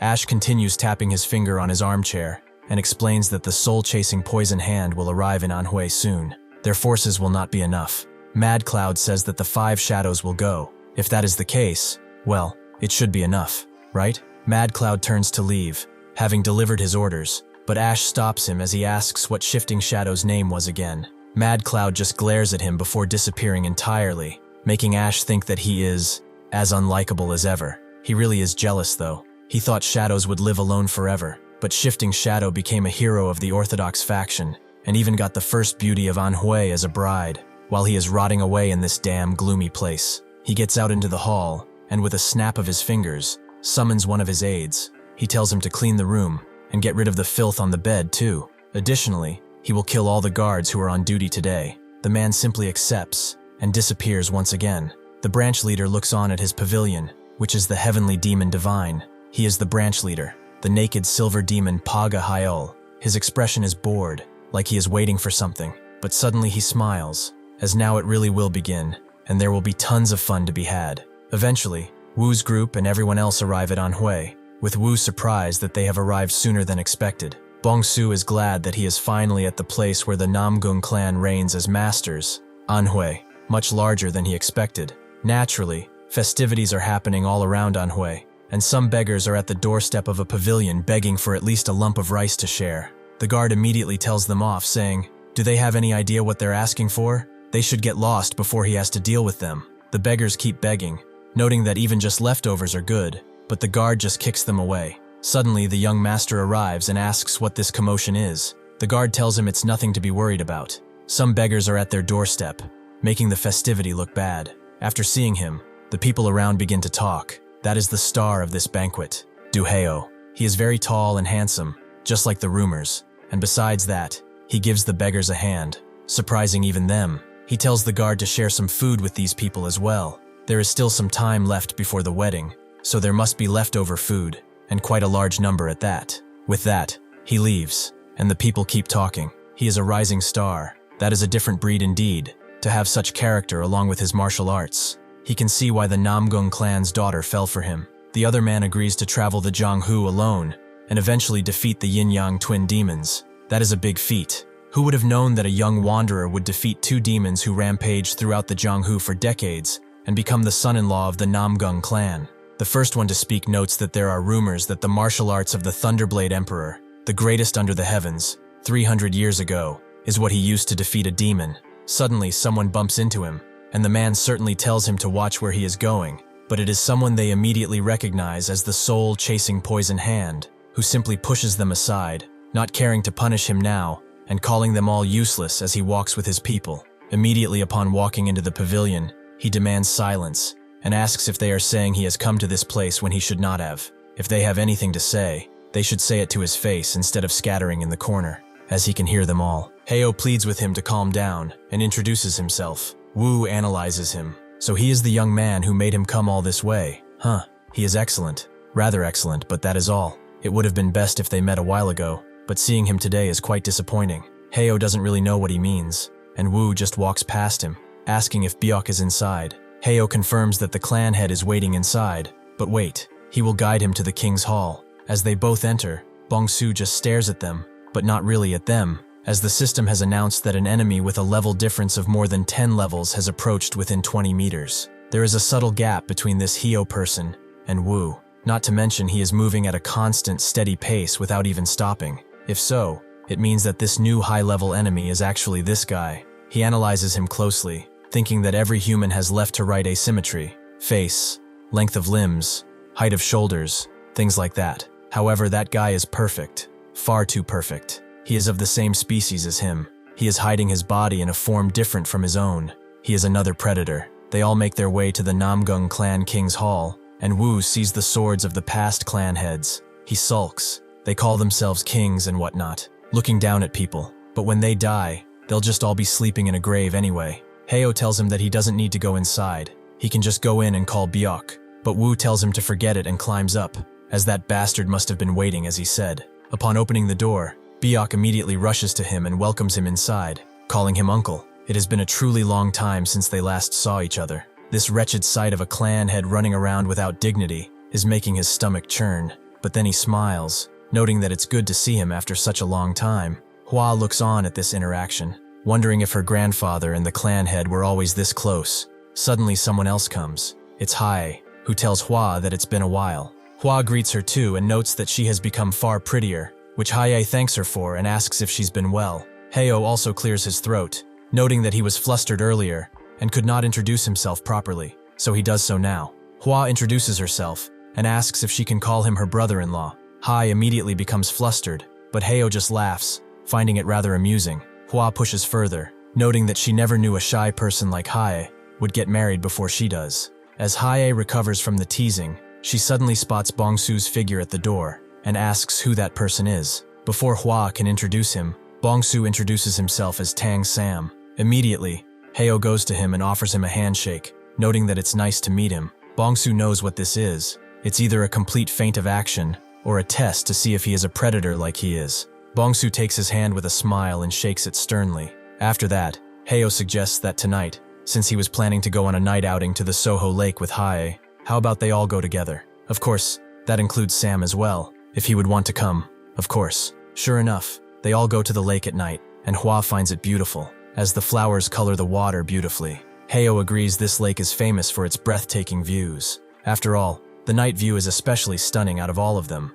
Hai thinks it's beautiful too, and Heo notes that, while the ladies are talking among themselves, Why don't the men share a drink together? He'll fetch some good wine. With that, they go to a more secluded space. Bongsu thinks that, on the surface, Heo is the man who'll become the son-in-law of the Namgung clan, a good soul at heart. He's definitely a predator in disguise. A person of that caliber could surely plot something quite substantial. But when and why? He feels like he's unwillingly been caught in a massive unseen scheme. Suddenly, the system warns him that an enemy of over 10 levels is within 10 to 20 meters, but it's not Heo. The ship's length, after all, is 25 meters, and the height is around 5 meters. Then the enemy is right on the lower deck, as Heo comes with the wine, apologizing for taking so long since it was in a weird spot. Bongsu thinks that there's a new enemy aside from Heo, and they are in this very boat. Heo arrives with a drink next to him, noting that this is Gumaju. It's a bit strong, but it's a very precious wine. He is offering this especially to him.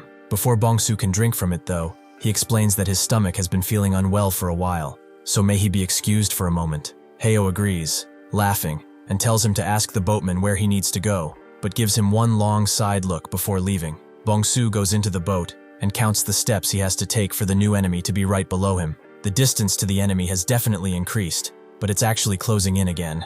It's not just 1, 2, or even 3. It's actually 4, including Heo. That's 5. There are currently 5 enemies on this ship who are over 10 levels higher than him.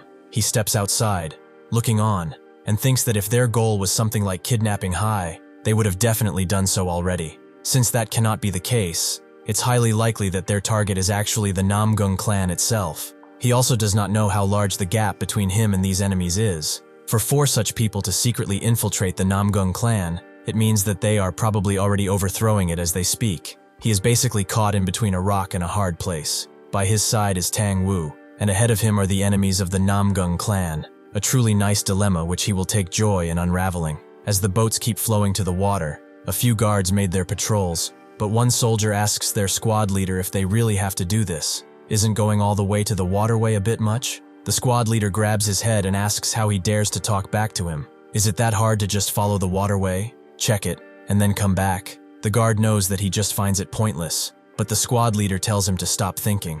The wedding is coming soon. It would not be strange to check 2 or 3 times over, so they should go before he smashes their head in. As these men go inside, the squad leader calls them a bunch of slackers and waits outside.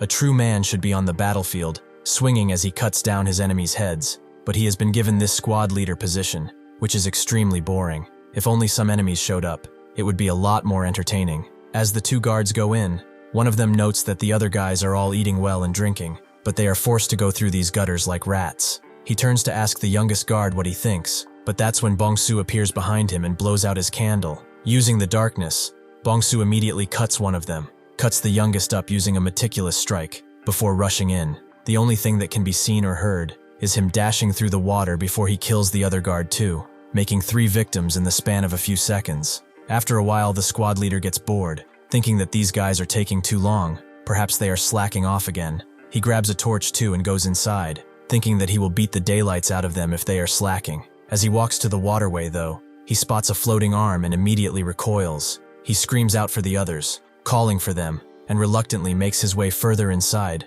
where he is met with a horrifying sight. All 3 people that he sent in, the guards, were really young and had their whole lives ahead of them. They are now strung up like puppets and made into an example of horror. Bongsu wonders where that hand went, since he needed it for the aesthetic, but then he notices the team leader and realizes he was just missing an arm. He will not throw away this opportunity either.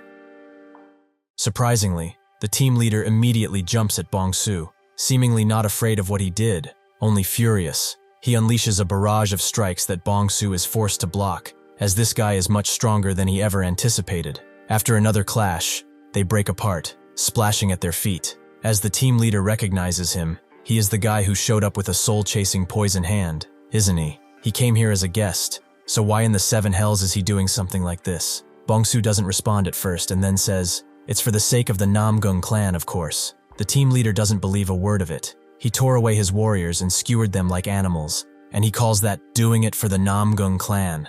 He shouldn't even think of dying a painless death. He will make sure he suffers. He begins using the Heavenly Wind Sword Arts, first form, and in turn, Bongsu activates the 3 Calamities Sword Arts, second form. With that, they charge at each other, creating a brilliant cascade of light that makes the water at their feet surge around from the sheer force. After this powerful double attack, they break apart again, and the team leader unleashes a bunch of ranged strikes, which flurry around Bongsu, hitting him not gravely, but enough to push him back and diminish his HP greatly. With this opportunity, the team leader charges in once again and manages to cut off a few of Bongsu's fingers. He laughs maniacally, wondering what he is going to do now without his blade. Suddenly, though, another blade appears out of thin air and begins cutting his head off before the team leader dodges the strike with a millisecond to spare. He stumbles back into the dark corridor, wondering what the hell just happened.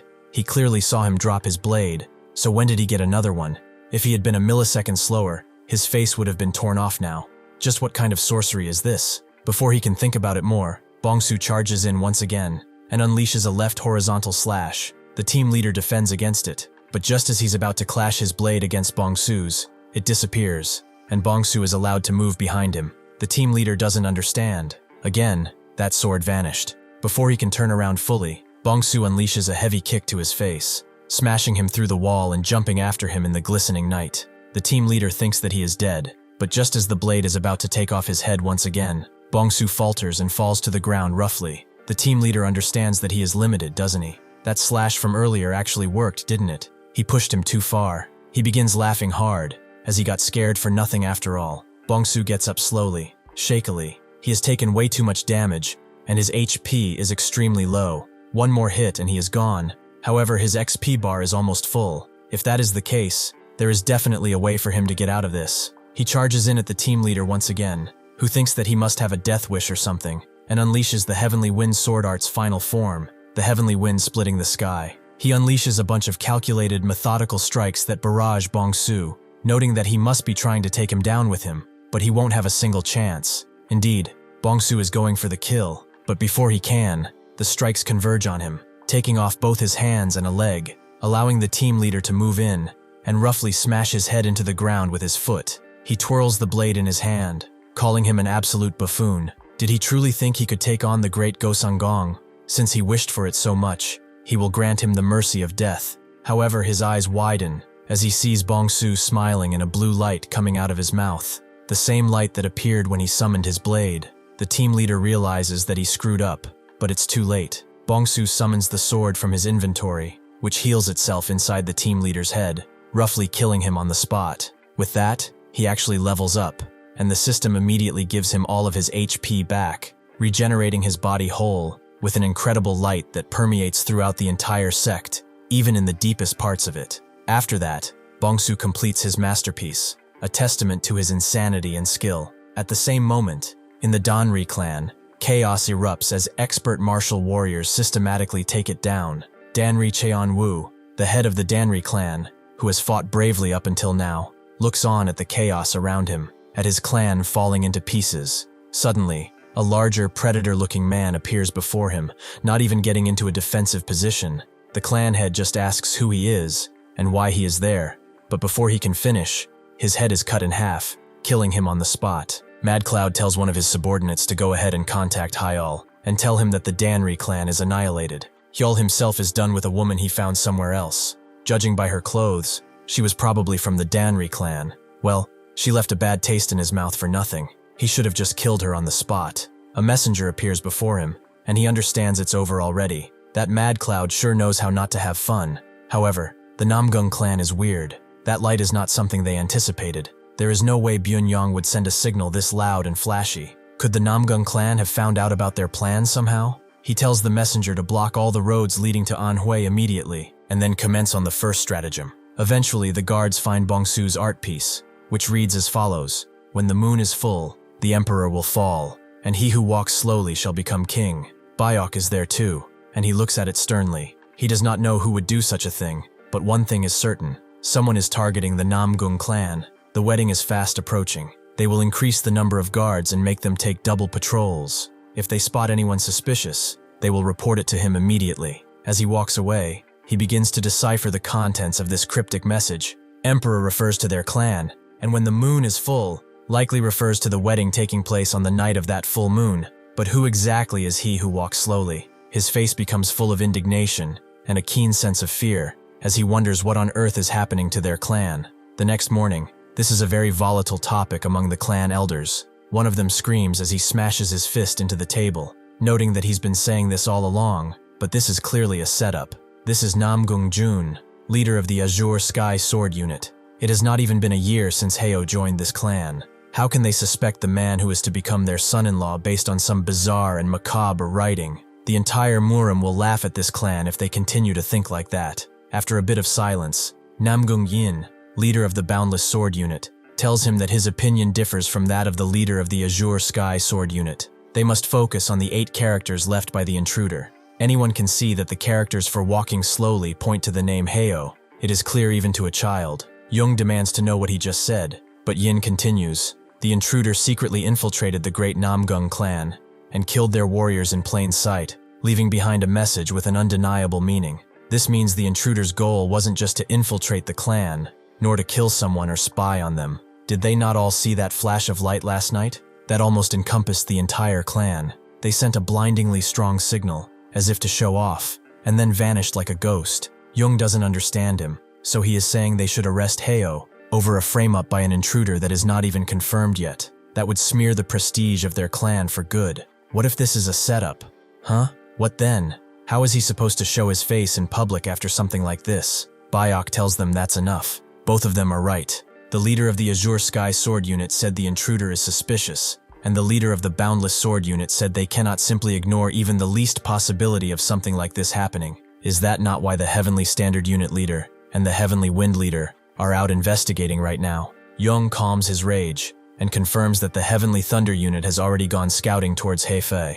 If some person or faction is plotting against their clan on the night of the full moon, there should be at least some movement by now. As they wait in silence, not really needing to say more, suddenly someone barges in, noting that he has an urgent report. This is Namgung Hu, the Heavenly Thunder Unit leader. They all get up, wondering what happened, and he immediately moves towards Bayok, bowing down and exclaiming that out of the Heavenly Standard Unit members who went scouting, none of them have returned to the clan. Jung screams out, "How did not a single one return?" Hu explains that they were supposed to return within 2 hours, but not a single one has come back yet. Bayok puts a stern yet comforting hand on his shoulder as he asks what he thinks happened, and he looks completely defeated and lowers his gaze in shame, exclaiming that the Namgung clan seems to be entirely surrounded by enemies. This revelation hits them all like a truck, and Jung stomps over asking, "What? And by whom?" However, Bayok was foreseeing this. The 18 water channels of the Yangtze River are probably being used, but now they have a treaty with them, and they are a naval force that cannot move inland. Then Hu's report says the inland direction toward Hefei is surrounded. Jung screams, demanding to know what faction in Anhui has the power to surround their entire clan. Does an organization with that kind of power even exist in the first place? It makes no sense. Yin, however, his face filled with despair, says no, there is one place, just one, in all of the Murim that has the power to surround their clan, the Heavenly Demon Castle. Somewhere nearby, Bongsu recites the message he sent. When the moon is full, the emperor will fall, and he who walks slowly shall become king. He repeats it again, with a hint of genuine amusement on his features. The next morning, Bongsu meditates, concentrating his pathways and reliving the fight from yesterday. He can see it perfectly and clearly, allowing him to dodge the strike that made him lose so much HP in the first place. Even this was close. If the team leader had executed the Heavenly Windsword forms at that exact moment, he would have been completely defeated, with no way of getting out of it. Martial arts are far more powerful than any ability in the game, it seems. If he wishes to grow stronger than this, then he must master them so that he could be the one to unleash them towards the enemy, and he would be the one who always comes out on top. After a bunch of meditation, he eventually wins, thinking that the effect of the great revelation method of Tang O Sun is incredible. He is gaining much insight just by replaying it better in his head. Even if these meridians are temporary, his experience is now engraved into his body. With enough training, he should be able to wield martial arts soon enough. The system congratulates him, as he has reached level 13, and must now complete his first-class advancement mission. His first advancement mission is called Exclusive Tester Warrior. The completion requirement is to eliminate 1,000 enemies of level 10 or higher. Bongsu looks at these requirements, taking them all in, and thinks that this is around the level of the enemies he fought yesterday. The last ones were probably around level 5 or 6. He thought he'd gotten stronger a lot, but it seems that he is just beginning. Suddenly though, from behind him, the King's Hall just blows up out of nowhere, and chaos begins to arise throughout the clan. 10 minutes earlier, Heo looked on at the massacre Bongsu left behind with a clinical eye. He walks around, thinking that everything has become complicated after that flare went up last night. Security tightened a lot, and the number of guards increased as a result. He must inform the shadows at once. However, the leader of the Boundless Sword Squad immediately stopped him, asking where he was rushing off to. Heo is surprised to see him out at such an hour, but just bows down and knows that he heard there was a strange light nearby earlier, so he came to check it out. Yin, not being able to hide his indignation, asks what he found. Was it truly an intruder signal? Heo can see that the martial warriors behind him are already with their hands on their blades, ready to strike. He takes his silence as an answer too. He has nothing to say because he found nothing. He will come with them to the Imperial King's Hall, and they will not take no for an answer. With that, the Boundless Sword Squad leader walks away, forcing Heo to follow. However, he refused. He just sighed, noting that he quite liked this vessel. That's when the Imperial King Hall blew up, shocking everyone. With this distraction, he will charge, activating the Lightning Emperor sword technique on Yin, a tremendous thunderstrike that sends him crashing into the ground and draws people from all around to see what's happening. They can see their new young master in front of the Boundless Sword Squad leader, who is still alive but extremely shaken, even with a surprise attack. He took down someone like him in a single strike. This is not Heo. This is not a normal martial artist. Who is this man standing before him? Seeing Heo approach Yin with such unrestrained intent, a servant rushes in, asking Heo what he is doing. Before he can even touch his shoulder to look at him, Heo just cuts him apart right in front of everyone, causing a stampede as everyone runs away, thinking that he has gone mad. Yin wonders who in the hell is this guy. The man wearing Heo's body refuses to tell him, as he will die anyway. There is no need for dead men to tell tales. He rushes in with an incredible strike that is faster than even lightning, but before it can eradicate Yin, Wu appears, sitting on his arm, already penetrating one of his acupuncture points, demanding to know what he thinks he is doing. Heo tries to strike back with sheer power, but Wu meets it in kind. Bongsu watches from a slight distance. He has seen this exchange since the beginning, and as expected, Wu intervened. He begins pushing the needle further into his hand, making Heo recoil with power, as the poison slowly begins to seep inside of him, and forcing Heo to unleash all his martial prowess to defend against it. Wu takes out his needle from his hand, and Yin thanks him for saving his life. Wu just notes that the Murim really has grown into a cold place. To think that a son-in-law would strike his in-laws in the back like this. Heo just laughs, taking off the upper part of his clothes, and asks if not everyone is a scoundrel like that. As another explosion occurs behind him, Wu explains that he has never been one to use many words before acting, but he'd better confess his true identity and what is going on while he's still being civil, because he can be much less civil. Heo sees what he's doing. This is the secret butterfly internal art he has heard so much about, huh? He'd like to fight him right now. However, he might not have the time. Bongsu can see it too. This guy is planning to run. It is strange enough that he is alone, but it seems like he's been looking for something this whole time too. Suddenly, Hua appears next to Bongsu, wondering why her grandfather is there, making Bongsu's eyes widen. If she is here, it means that Heo must have been looking for her, right? Sure enough, Heo smashes his feet into the ground, noting that he found her, and Wu blocks against his aura, asking if he is that determined to see death. Heo completely ignores him and begins throwing his blade at the same time. Bongsu rushes towards Hua, and Wu unleashes the full brunt of his might, sending the needles flying towards Heo. Wu did not expect him to throw his sword mid-battle, but then he sees who it was thrown at, his own granddaughter. He screams out for her, telling her to get out of the way, but before she can even think of doing so, Bongsu rushes in, shielding her from the strike, which hits like a nuke, creating a gigantic crater where it hit. Wu rushes in, extremely worried, but his eyes widen as he sees Bongsu carrying Hua. It seems that he saved her. Bongsu gently hands her over, and Wu's hardened expression falters into that of a caring grandfather, thanking him for what he did. Above, Heo just laughs, as this is a rather lovely reunion. He should have brought something to drink while watching such a drama. Bongsu recognizes that he is strong enough to compete even with Wu. This guy is a true master. Heo notes that he would love to stay around here and chat, but they will meet again very soon, so he should wait for him then. Just as he is about to leave, a wave of recognition passes over him, and he looks at Bongsu, who can barely hide the glee on his face. Now Heo understands. He was the one, wasn't he? The person behind the pillar of light, and the one foiling his plans. He mimics his manic grin as he realizes that it was all his doing. He notes that they should meet again soon, and runs off. Wu would like to chase after him and end his life, but Hua takes precedence, so he stops himself and curses,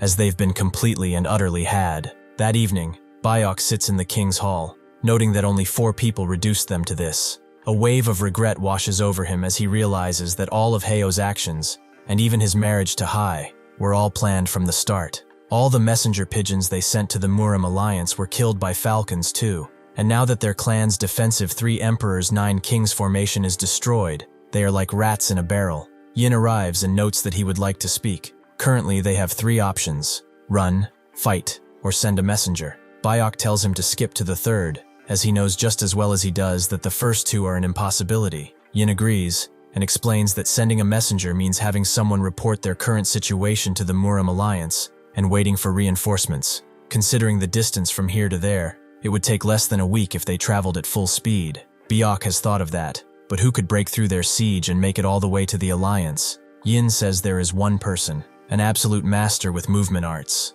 capable of breaking through a siege. Biok knows he means Wu, but even for someone like him, breaking through the siege of so many alone would be too much, would it not? Yin swallows his sorrow at what he's about to say, and notes that they will use them, the only ones currently in the clan who are desperate to escape, the hundreds of wedding guests. With this in mind, Biok invites Wu to speak that night, but Biok is concerned about the child next to him. Wu explains that he has been granted the Tang family name. He is trustworthy, so he should pay him no mind and speak. Biok understands and clasps his hands together in a pleading manner, telling him to please escape to Soho Lake with the wedding guests, and request reinforcements. Wu scoffs. As if they do that, most of them will die. The enemy's martial prowess is... He stops himself. Sure, he knows better than he does. Biok confirms as such. If they take a boat from Soho Lake to the Yangtze River, they will be able to receive help from the 18 waterway strongholds of the Yangtze River. He has already launched all the ships and gathered the clan's guests and servants at the South Water Gate. Wu asks when they should depart, and Biok notes that it should be immediately, today. Seeing the grim determination on his face, Wu leaves, noting that he will prepare, but Biok tells him that when he leaves, he should take Hai along with him as well. He does not want her to see him fight that man. Wu stops and asks if that truly is all. Hearing this, Biok's face falters completely, and notes that in this case, the Namgung clan is finished, because he's afraid they won't last even 10 days. Wu screams, calling him a crazy bastard. Does he think he would let that happen? Not while he, Tang Wu, the soul-chasing poison hand, is here. He should endure, as if their lives depend on it, for he shall return with reinforcements, 1,000 men of martial prowess. Bongsu recalls Biok's defeated expression. It seems it was a good thing he saved Hua, to think he would hear the Namgung clan's plan firsthand. But this is a plan with many uncertainties behind it. Suddenly his meditation is interrupted by Hua, who wonders what her great-grandpa is even thinking.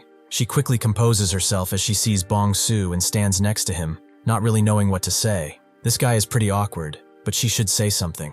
She sheepishly thanks him for saving her, and tells him not to get the wrong idea. Bongsu, however, drowns this all out and looks at her with an expression of pure contempt, as he does not care for her thanks. As Heol watches from a distance, Heo comes along carrying a corpse, and Heol notes that he didn't expect to see him here so early. Should he call him Heo now, or Shifting Shadow? Shall he hear his excuse too? Shifting Shadow notes that he is speaking as if he has failed. Heol asks if he is saying that he did not. 4 shadows died without achieving a thing, and above all the fact that he is here right now means the first stratagem has failed. Shifting Shadow scoffs, saying he is wrong. The core of the first stratagem is for him to become a hero of the Orthodox faction, but just because he is standing here does not mean he cannot become a hero. Suddenly, his body shifts uncontrollably, changing his entire physique into that of a woman. He asks if this is enough. In this form, he doesn't even need someone like Hai. He naturally becomes the successor of Namgung. Heol is impressed. He laughs, calling him a crazy bastard. That's good. That's very good. This changes everything though. She is called the first beauty of Anhui for a reason. Truly beautiful to think he would get aroused despite knowing that he is a man. Shifting Shadow just looks at him for a solid minute, and asks if he lost his damn mind. He, however, doesn't care if it's a man or a woman. If there's a hole, there's a goal. They begin clashing, their auras thrusting against each other. Shifting Shadow does not want to be diddled by this man, but suddenly, Falcon arrives with a message, and they stop. Shifting Shadow asks if it's from Water Shadow. He reads it, noting that it's just one character drifting, as he thought the ships had set sail. It's a shame, but he should get moving. What about him? Shifting Shadow notes that he is going to follow that hawk, and Hyul guesses he wants to go to Water Shadow. But why? He thinks it would be more fun to go to the Namgung clan. Shifting Shadow refuses, saying there is something more interesting over here. Hyul guesses he means Tang Wu, but even if he is one of the 10 greats, can he alone compare to the weight of the Namgung clan? He realizes it is about that light, isn't it? Did he find out who it is? He should tell him now. Shifting Shadow refuses and runs off, leaving him alone with his thoughts. Sure enough, a few short hours later, the wedding guests and Wu depart from the riverbed. They are naturally seen by a scout, who goes back to his supreme stronghold chief and confirms they have departed. She tells him to launch the ships, as they will give chase on the boats. This is the supreme stronghold chief of the 18 waterway strongholds of the Yangtze River, Water Shadow. Bongsu watches the situation intently, especially Hua and Hye. He thinks that no matter how much of a peerless expert Wu is right now, those two are just dead to him. If they were to face a moment of life and death, out of Hua and Hye and Tong Sam, the person he is now, if he absolutely has to abandon one of the three, it would definitely be him. He had better prepare himself in advance, just in case. As the convoy advances on the water, Wu thinks that it is quiet, far too quiet. They haven't seen a single enemy on their way here. This is a force large enough to besiege the Namgung clan. It would be only normal for there to be some enemies in the water as well. He tells Hua to tell the mariners to lower the speed of the ships as much as possible, just in case. They do so, and they travel lightly through misty waters. Eventually, they see lights from a bunch of ships approaching, carrying a certain symbol. Most people believe that they are reinforcements, and that they have received Namgung clan's message. They are saved. Wu recognizes them as well. This is the 18 waterway strongholds of the Yangtze River. Have they come to help, just as Biok said? However, why are there so many ships? It's as if they are blocking their path. There was a lack of suspicious enemies too, and now dozens of ships are blocking their way. Finally, he understands what is going on. He screams at everyone that these are not reinforcements, and they have to turn the ships around. They must get out of here as fast as possible. He exclaims that those people are their enemies. They need to turn the ships around while they still can. However, Water Shadow can almost sense his words, and tells her men to fire, and they do so, coloring the sky in thousands, if not hundreds of thousands of fire arrows, completely eviscerating anyone in their way, and setting the ships alight. Wu himself protects some of the area with his power, but Bongsu turns around and sees that there are barely any ships left. Wu tells everyone to pull themselves together quickly and reverse the ship, but then he looks behind them and sees that they are completely cornered, having been flanked from behind. Seeing this, Wu says they are going to the shore. They should hurry and move the survivors there. However, there will be no survivors left. One of the enemy ships crashes into one of theirs, and Water Shadow crashes down with her club, giving only one order to her men to kill everyone.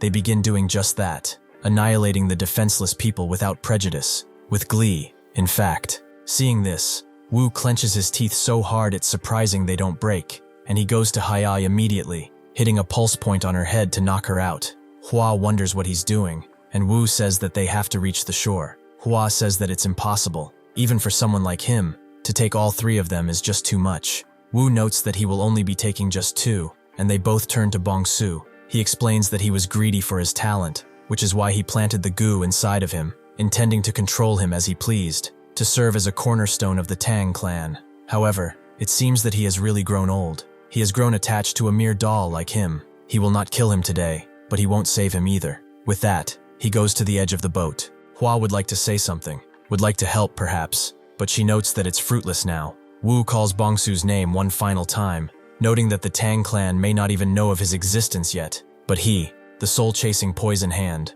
will remember him for all of his life if he does not survive. With that, he jumps away, and reluctantly, Hua follows. Bongsu lies still as the ship he is on continues erupting in flames, but thinks that now, since there are no prying eyes watching him, he shall get started. One of Water Shadow's men rushes in, seeing that he is defenseless, and moves to kill him, but summoning his blade into his hand, Bongsu immediately cuts his head off, and begins dragging his headless body away. After that, he begins cutting up his own face, again, and again, and again, marking himself with his own brandished blade. He has a reason for this, naturally. The bandits of Water Shadow tell everyone to leave no survivors, and they impale the corpses with their swords to make sure they are dead. Suddenly, though, one of them sees him approaching as a bandit, noting that he looks like a mess. Is he okay? Bongsu says that he is all good. After all, he was just having some fun. The few survivors from their ships flounder in the water, some holding themselves up on wooden boards, but it's pretty clear that this is the end of their lives. Wu rushes away with Hua, but sees that there are lights on the shore as well. These are the dogs of the Heavenly Demon Castle. Did they hide their forces on land too? Without even a speck of preamble, Wu unleashes a devastating strike on them, killing them on the spot, and landing on the shore with steam billowing from his mouth. The few survivors that remain, along with Hua, crawl up to the shore as well. Wu notes that they should hurry, so they all begin walking, trudging to the forest, more as corpses than living beings. Bongsu has successfully infiltrated the bandits. He stares at the system message about class advancement vagabond and sees that he has 18 completed kills. Did any of the enemies he just killed meet the conditions? Suddenly, one of the bandits throws him a rag and tells him to cover his face with that at least. Does he have any idea about how he looks right now? Bongsu doesn't, but he can guess, so he covers himself. Suddenly, someone more rotund comes, noting that they have turned this place into a real bloodbath, haven't they? The bandit that spoke earlier immediately bows his head, calling him the Vice Stronghold leader, and the leader asks what the situation is. The bandit explains that they have killed everyone on the ships. However, Wu, along with a few experts and the remaining survivors, fled to the shore. The Vice Stronghold leader notes that he will have to speak with Water Shadow about this, so they should wait for further instructions. Bongsu watches this interaction with detached interest, as this will definitely be an interesting situation. Eventually, the vice leader arrives next to Water Shadow, who notes that he is late, calling him Shifting Shadow. Shifting Shadow did not expect her to know, but she explains that she has received word from Ash Shadow that he'd be coming, and there's that smile of his too. Whether he turns into a man or a woman, that never changes. Shifting Shadow understands he will have to keep that in mind then. What are they to do about Wu and the escapees? Water Shadow explains that, just as planned, they will be driving them to the Seonyung Mountain. That place shall become their tomb, including Wu's. Shifting Shadow understands the Seonyung Mountain, the half mountain and half valley. He will be hopelessly cornered at the edge of a cliff, climbing up as fast as he can, not even knowing it is his own grave, right? Water Shadow tells him to get ready. They will be heading out soon with the remaining forces. Shifting Shadow notes that one of the 10 greats against 2 shadows will be really fun. Actually, it could be 3, but it really doesn't matter. Certainty is always better than uncertainty, right? By the way, did he happen to see a strange fellow, someone with pitch black eyes, or perhaps an expert who uses martial arts that emit light? Water Shadow says that she has not, and Shifting Shadow continues walking. All 4 directions are completely blocked off, yet that guy vanished without a single trace. Well, this is nothing that a simple massacre can't fix, right? Wu retreats into the forest, as expected. They are being constantly harassed by enemy forces, and Wu takes them out expertly, not giving them a moment to react, as his incredible martial arts flows through them like water, leaving nothing behind. After this, he tells them that they will continue moving. However, one of them sees that his unit is completely tired, almost falling on their knees, and he notes that they will be resting for a moment, leaving Wu's group to go in front. The man thinks that only half of the Black Crow unit is left. No, perhaps it is even fewer. Danri Hui, who was supposed to come, has vanished without a trace. There is a slim chance that this applies to him too. They are in a situation where even the survival of the Black Crow unit cannot be guaranteed. They need to return to the Danri clan as soon as possible with news of this, as perhaps this is bigger than the Namgung clan.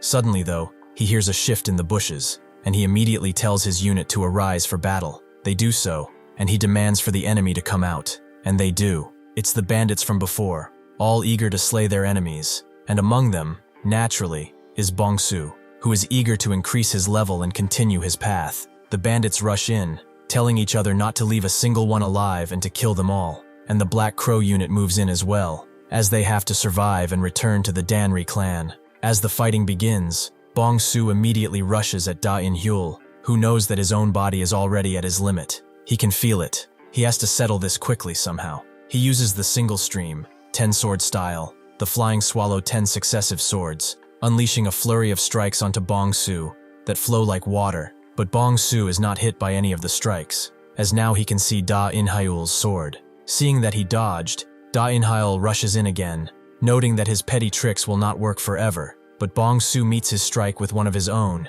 and twirls around in the air, kicking Da In Hyul in the face roughly. Bongsu immediately prepares to use the Three Forces sword, but Da In Hyul pulls out a blade he was hiding in his sleeve, and crashes it into Bongsu, seemingly hitting him. Da In Hyul thinks that this is his victory. However, Bongsu has protected himself with one of the bandits' corpses. shocking him as to how he even got it. Da In-hyul rushes back with a confused expression on his face. He was certain that he landed the perfect blow. Bongsu explains that someone once told him something like this: in a life-or-death battle between martial artists, the one who hides most has an advantage. So, is one hidden dagger all that he has prepared? Da In-hyul's heart stops as he sees those eyes, as he has definitely seen them somewhere before. Bongsu summons a bunch of daggers and sends them flying towards Da In-hyul in succession, all of them converging on his position. He blocks the few that he can, letting the others pass through and cut him, but he knew it. His eyes were not deceiving him after all. This bastard has been summoning something from thin air this entire time.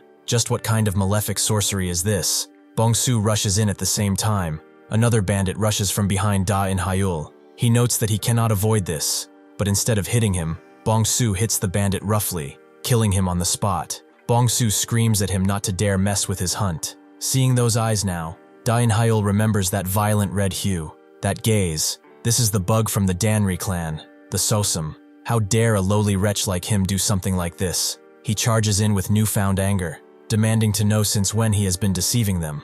Bongsu blocks his next strike, and Da In-hyul calls him a demon. It seems that the suicide plague in Bonggang must have been his doing as well, wasn't it? He throws Bongsu's sword away and rushes in again, noting that he was just someone cleaning horse dung in the noble clan. He is nothing but a worm. However, as he charges in, he does not see the sharp whip that Bongsu has flown around him, and with a pull, he takes off both of his hands before making him explode in blood and viscera, ending the fight. Bongsu has told him, the one who hides most wins. As the bandits clear out the rest of the crowd, one of them wonders where the reinforcements are, and Bongsu agrees because from a certain point, the reinforcements that were trickling in stopped coming. There must be a reason for this. They need to check. Suddenly though, that same bandit notices that they are finally here. He has to admit the higher-ups are always so damn slow, but he also wonders what's with them. Why are they all wearing their clothes inside out? He calls out for the stronghold leader, asking why she is so late, but before he can say anything more, she unleashes such a devastating strike that he explodes,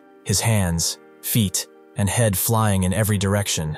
Water Shadow looks up at the sky and tells her men to leave none of them alive and kill them all. The bandits begin to kill each other, some asking to be spared and some hesitating, noting that they cannot do this anymore. How can they kill their own comrades? However, Water Shadow immediately takes care of them and screams that she will personally crush the skulls of anyone who dares to hesitate. Seeing this, the bandits value their own lives more and kill their comrades without much regret anymore. Bongsu manages to get out of the way and now moves away, seeing multiple lights light up the dark forest and someone screaming that, under the stronghold leader's order, none shall escape. Bongsu can see that they are everywhere, and he continues running. He's surprised they are killing even their fellow bandits. They've surrounded the mountain and are hurting people. It is basically a driving hunt. He has never been the prey before. This is kind of exciting. He continues rushing, coming upon a bunch of bandits that were resting, and cuts them all up with his sharp whip instantly, not giving them a chance at life. He sees that his next level up isn't far off either,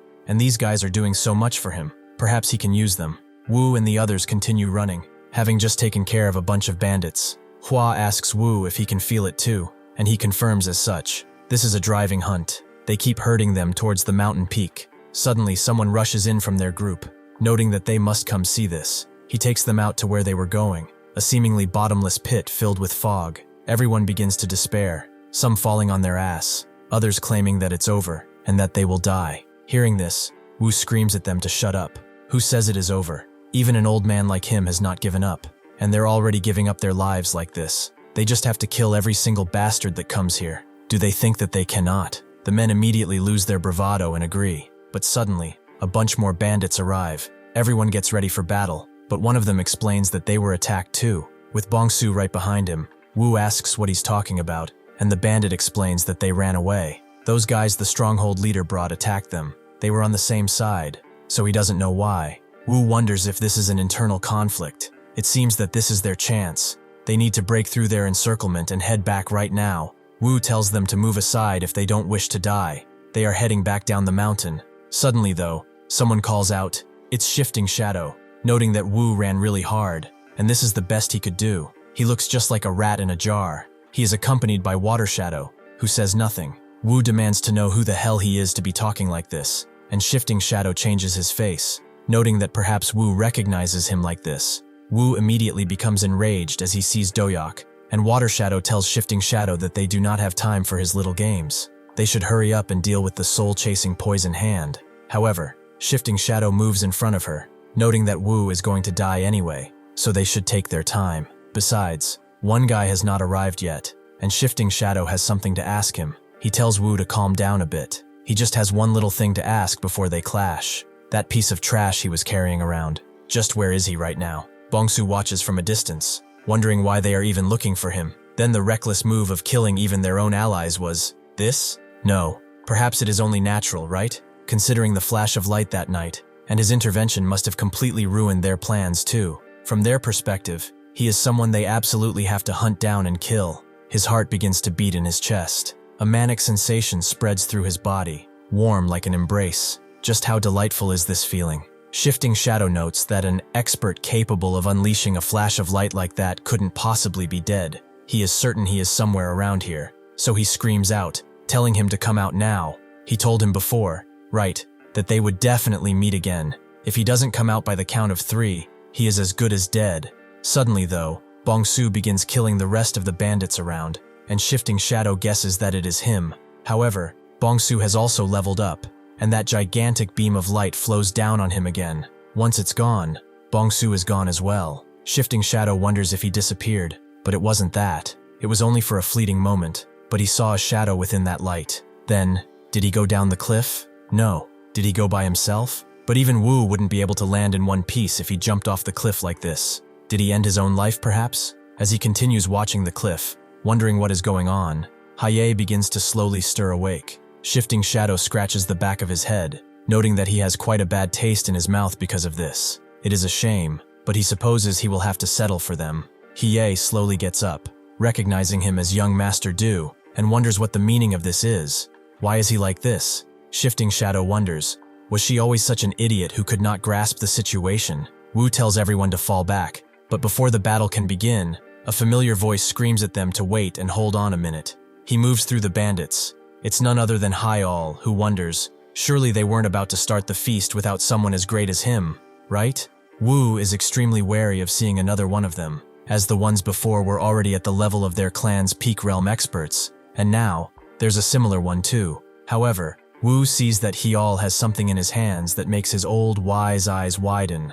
Hai-Al notes that he brought a little gift with him to commemorate this event. He throws the head of someone on the ground, with that someone being none other than the Namgung clan patriarch. Everyone is shocked, with Haye immediately crouching down at the head of her grandpa and clutching it in her hands. Wu is a mask of cold, unawakened fury. Seeing the situation, Hai-Al can't help himself but laugh with manic glee at Haye cradling her dead grandfather like that and sobbing her eyes out. The first beauty of Anhui is really a fitting title for her. He is glad that he brought the gift. He knew it. A beautiful woman's ruined, crying face is what turns him on the most.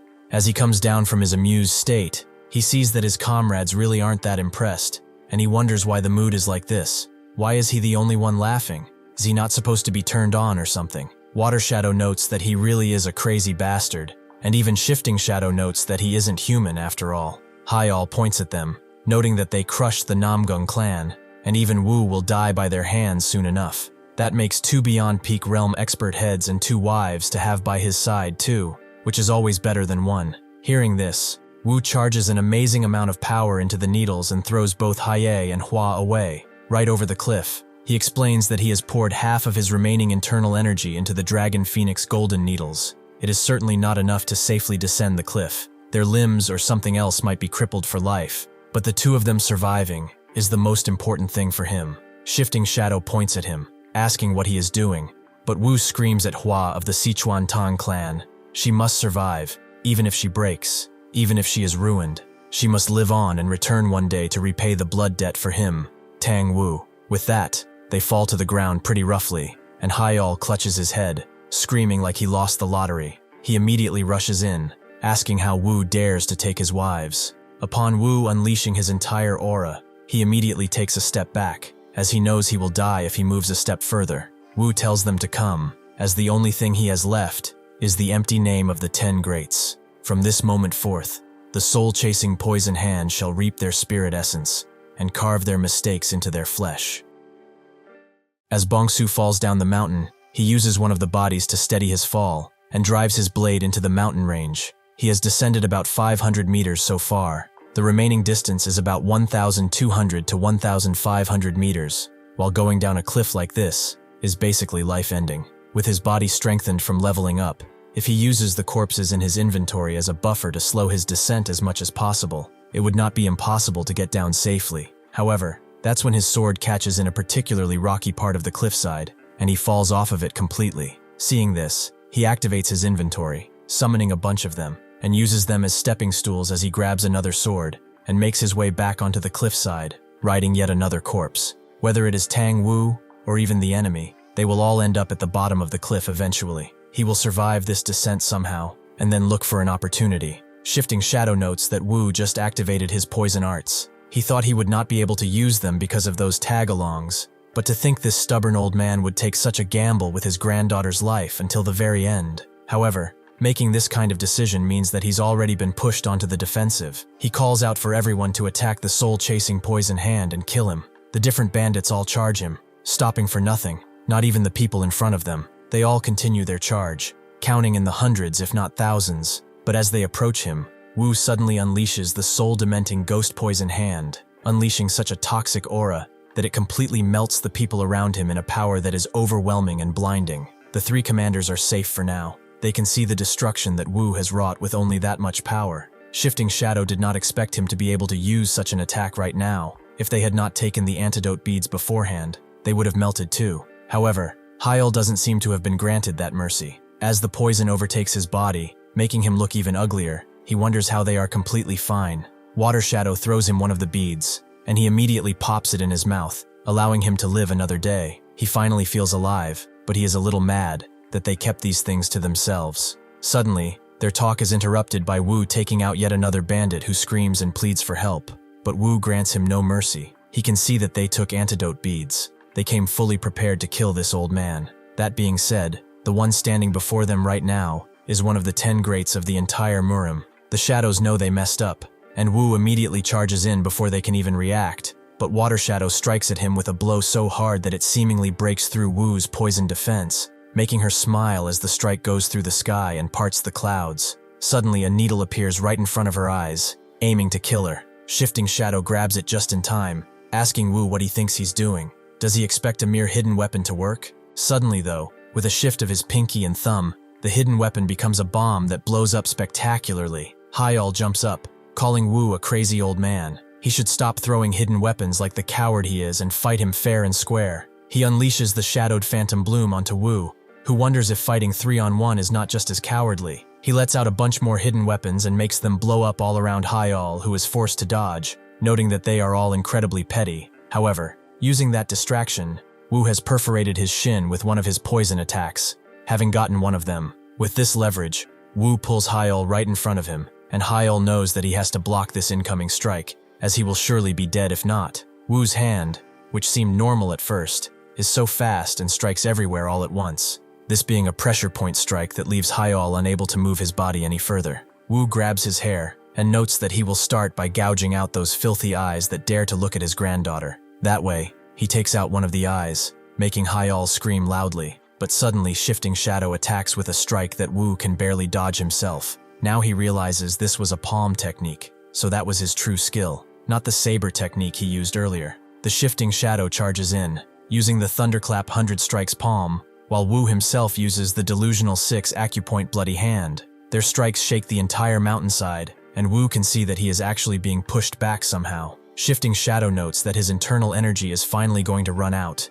It's over for him. He all himself can't believe it. He cannot see anything. He really cannot see anything anymore. His precious eyes, meant for looking at beautiful women, were taken by a bastard old man. He charges up his sword and throws it with vitriol at Wu, even though he cannot see him, wanting to drag him down with him. Shifting Shadow can sense the sword behind him and dodges just in time, allowing it to hit Wu completely. Because of this, Shifting Shadow is given the opportunity to strike at Wu once again, sending him flying. Water Shadow appears behind Wu and strikes him extremely hard, right back into the mountainside. Silence falls briefly before Hyel screams, "That old bastard took my eyes. I will slit his throat right now." Shifting Shadow, however, tells him to wait, as Wu appears in front of them, his left hand mangled and broken but still able to move, surprising everyone. He takes a step further and they do so as well, before charging in at once. Wu unleashes a tendril strike right below them, activating the hidden weapons he planted beneath, unleashing a bunch of poison and covering their field of view. Water Shadow, however, charges through, trying to hit Wu with her numerous attacks, but he dodges each one with expert precision, despite his injuries and tiredness, even unleashing a few hidden weapons into her. She can also see that he's been aiming at the same spot of her weapon this entire time, aiming to break it. However, she notes that it's useless. Hyol charges in, and they unleash a double strike at Wu, who simply dodges, allowing their weapons to collide, and unleashing another hidden weapon, causing it to blow up spectacularly with this blinding light. Wu knows that he must kill Shifting Shadow for sure, so he charges in with incredible power. However, his broken hand is suddenly grabbed by none other than Water Shadow, who wonders where he is going, as they are not done yet. She opens her jaws widely before crushing them into Wu's hand, making him scream out in pain. Wu knows he cannot keep relying on hidden weapons, as this bastard will regain his senses soon. This is his last chance to kill him. He also knows that this woman will not let go of his hand, so if that is the case, he rips it off himself and charges in at Shifting Shadow, presumably killing him as he falls off the cliff. Now he only has two to deal with. Wu steps in front of them, knowing full well that he has run out of internal energy and hidden weapons. All that remains to defend himself with is this old, broken body. Both he and Water Shadow unleash devastating strikes upon each other, making them recoil back. This gives Hyol the opportunity to dash in, telling the old man to die, but then Wu dodges with the lazy donkey roll technique, making Hyol even madder. He dares to call himself one of the 10 greats, and he uses a technique with such dishonor. Wu wonders what he's talking about. He threw honor, and his entire reason for being off this cliff a long time ago, unleashing a devastating strike onto Hyol and sending him into Water Shadow. Seeing this, she grabs Hyol's leg and uses him as a club to crash into Wu, who recoils back roughly. Wu is getting increasingly annoyed now, as he falls and steadies himself on his feet. Water Shadow throws Hyol's presumed body away, with Wu wondering if she thinks he would be defeated by the likes of them, cowards who possess neither the resolve to face death nor the courage to sacrifice a single thing. With that, they clash once again, the fight going on until the sun rises over the horizon. Wu stands victorious, clutching the head of Water Shadow, one hand gone but his resolve unwavering. Hyol can't believe it. Even with 3 shadows and over 100 warriors, they could not kill a single old man. Hyol has now become truly fearful, and he tells Wu to stay away as he approaches, as he does not want anything to do with him. However, right under the cliffside, a familiar hand reaches out and begins climbing up. Hyol tries to use sand to blind Wu, who does not even move, does not say anything, and does not even close his eyes as he mutters something. The light in his eyes is dimming completely, almost. Hyol wonders if he lost his mind, but then how is he still moving? Wu drops Water Shadow and reaches his hand toward Hyol. The one from behind charges in, and Wu can immediately feel them redirecting his strike, but then he sees that it is Hua. He wonders how that is possible. Having completely forgotten that Shifting Shadow can change his body, Wu is caught. Shifting Shadow is glad to have finally gotten him, despite being one of the 10 greats. He is still a sentimental old man. He throws him away right next to the cliffside, and Hyol asks if it's Shifting Shadow. Shifting Shadow does not even hear him, thinking that this was pretty close. If there had been just a little more internal energy in Wu's punch, he would not have been able to climb the cliff and would have died instantly. However, now it is their victory. Hyol regains his confidence, noting that this is right. He really thought he was just going to die just now. He should forget about dying peacefully. He will gouge out his eyes,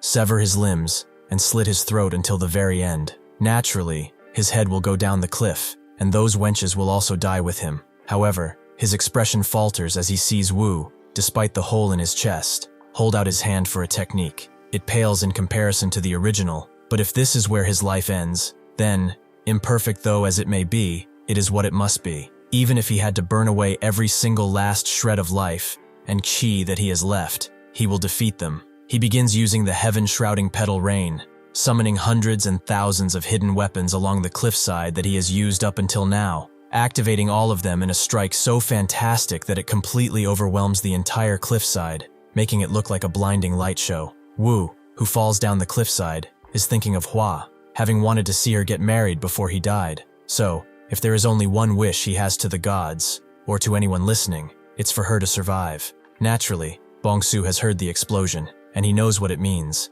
He stands over the broken bodies that he has used to survive, and he is glad that Tang Wu is finally coming so that he can reap his generous reward. Eventually, Wu wakes up again, still alive somehow. His body won't move, so his condition is critical. He can see that both of his arms are now destroyed, along with both of his legs. His innate ki has dissipated completely, and he will die soon enough. He looks around, seeing the entire valley filled with corpses being feasted on by blood-sucking butterflies. However, Wu can see that among the corpses of the fallen guests and pirates, some did not die from the fall. Someone finished them off, and that someone is standing right above him. He recognizes him. It's Bongsu. Wu puts two and two together. The martial artist slaughtered at the bottom of the cliff, a blood-stained sword, and Bongsu looking at him as if he had been waiting. Wu now knows he is not Tang Sam. Just who is he? Bongsu leans over him, blade in hand, noting that he has no real idea how long he has waited for this precious moment. Wu calls him a bastard, noting that he personally bestowed the Tang family name on him, and now he dares to kill him. He's a beastly wretch. He dares try to bite his own master. He knew it. He should have killed him on that ship back then. He screams at the goo he put inside of Bongsu, telling it to tear apart its host body, and laughs. Did he forget that the goo is still inside of him? Soon it will shred his body to pieces, making him bleed from all of his orifices. However, Bongsu almost crashes his blade into his eye, holding his gaze with a manic expression. He knows what Wu is talking about, and he took that thing out a long time ago. Wu is shocked, and wonders how he would ever be able to do such a thing. Bongsu notes that this place is a world of madmen, learning the killing arts known as martial arts. Madmen who live under the law, where the weak are prey to the strong, sometimes in the name of the orthodox, sometimes in the name of the unorthodox, sometimes in the name of the demonic. They enforce their justice under the guise of violence. In this place where strength is order, there are butterflies fluttering in the sky, and he was the caterpillar crawling on the ground. Now, right now in this fallen valley, he will kill Tang Wu, and become the butterfly as well, and once again become a hunter who hunts down beasts known as martial artists. Bongsu laughs as Wu is his greatest prey, and he shall cherish this memory forevermore. Wu tells him to stay away. For him, the soul-chasing poison hand, being killed by a mere guard dog he raised, is unthinkable. It cannot be. However, Bongsu still goes through with it, and suddenly he levels up once again, this time much harder, much further than ever before, lighting up the entire valley and clearing the skies. He stands on a corpse, completely refreshed, and can see it. He has gained 10 levels. It is a significant amount, but it falls short compared to the reputation of the soul-chasing poison hand. He thought he would get a much better reward. He looks at Wu, who is a total wreck. Was he experiencing this surge because Wu was already dying? Perhaps. If they could reduce Tang Wu to this state, the ones left up there, if he goes to them now, he wouldn't be a match for them, or they would have already fled, and would be hard to catch in the first place. His first-class advancement is almost complete, needing only one kill. He pulls his blade out of Wu's eye, cleaning it as he knows Wu could not have fallen down here all by himself. He has not spotted her yet, but she definitely must be somewhere nearby. He only needs one more kill after all, until he advances to the vagabond. Hua herself wakes up in a crater slowly, her entire body aching. She tries to get up, seeing that one of her legs is entirely broken. She wonders how long she has been passed out, but she is alive. That alone is enough. She looks beside her and sees that Water Shadow is also there, but she has not had the same luck to fall on even ground. She fell on one of the rocks. She approaches, wanting to see if she's alive, but it is pretty clear that she is not, her head being crushed into the rock. Hua bites her lower lip until blood comes out and begins crawling away, as Wu told her to survive, so she has to survive and return to the Tang clan. She continues crawling and crawling through the red mist until eventually she spots someone who is none other than Bongsu, wondering how he is even here. However, he is not here to rescue her. He is here to complete his objective. Hua wonders how he is here, but then she screams out, commanding him to help her as she needs to return to the Tang family. One of her legs is broken. However, that's when she sees something familiar on Bongsu's dagger. She remembers the moments she had with her grandfather, who told her that those who build their internal energy using poison inevitably accumulate poison inside of their bodies. The more they train, the more they become poisoned humans with poison flowing through their bones, muscles, and even their blood. Of course, the accumulated poison is not enough to be a major threat, but it is enough to melt a piece of iron just like this. She should not slack off on her training, as one day she too will reach that realm. No, she would become a martial artist who surpasses even him, seeing that same erosion on his dagger. She knows that he killed her grandfather. She wonders why her grandfather even bestowed his surname onto him. So why did Bongsu betray them? She rushes in with her broken body, trying to rip his skin away from his shins, swearing to kill him. However, Bongsu just looks at her with absolute disdain and holds his knife up, ready to kill her. However, seeing her like this, he realizes that they are all bugs. Manhwa is essentially a colossal goo jar made by the heavenly demon castle. 3 insects struggle to survive, killing and being killed by one another constantly. Was it not said that the longer the bug survives within the jar, the more toxic it gets? If all the other bugs die, and only one survives alone, just how much will that accumulated toxicity strengthen her? He crouches down, thinking about it. Killing her now will not mean much, and it might not even satisfy the quest conditions either, because she is far too weak. She wonders what kind of bullshit he is spouting right now, but Bongsu suddenly smashes his dagger into the ground before her. Just as she said, he killed Tang Wu. Therefore, she should come and claim the price of Tang Wu's life from him, as he will be desperately waiting to see what kind of bug she grows into.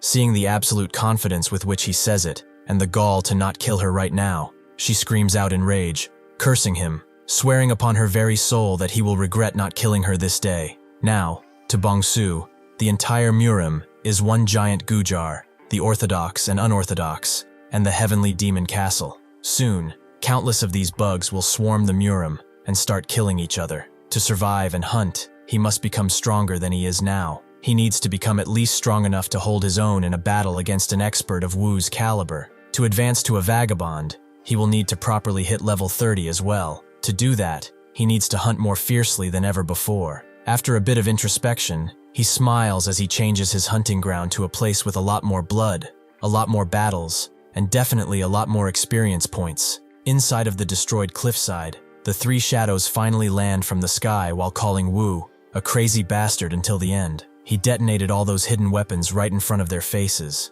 He told the Tang clan that heaven-shrouding petal rain was lost, but that was not the complete version. He lacked the internal energy, and the technique only had the form. He merely detonated the hidden weapons he planted all around. However, he is impressed too, to think that it had such power despite that. They really got lucky. If they had not used Water Shadow as a shield, they would have definitely been annihilated. Hyol agrees. She is a tough cookie after all. She is still alive thanks to her hard Kui, though, even though she is half dead. Shifting Shadow begins walking away, telling him to take her and return to Muban, as he will be heading to the Murim Alliance and preparing the second stratagem. Hyol immediately refuses. Does he really want him to go to Muban alone?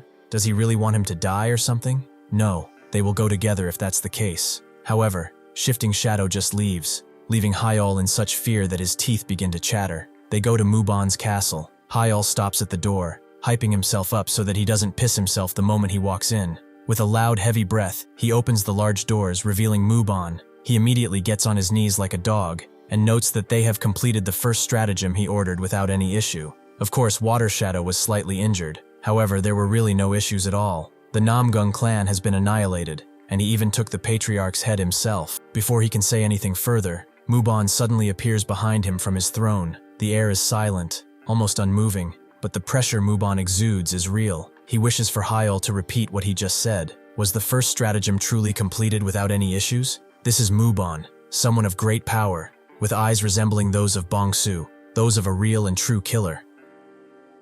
Thank you for watching. See you next time.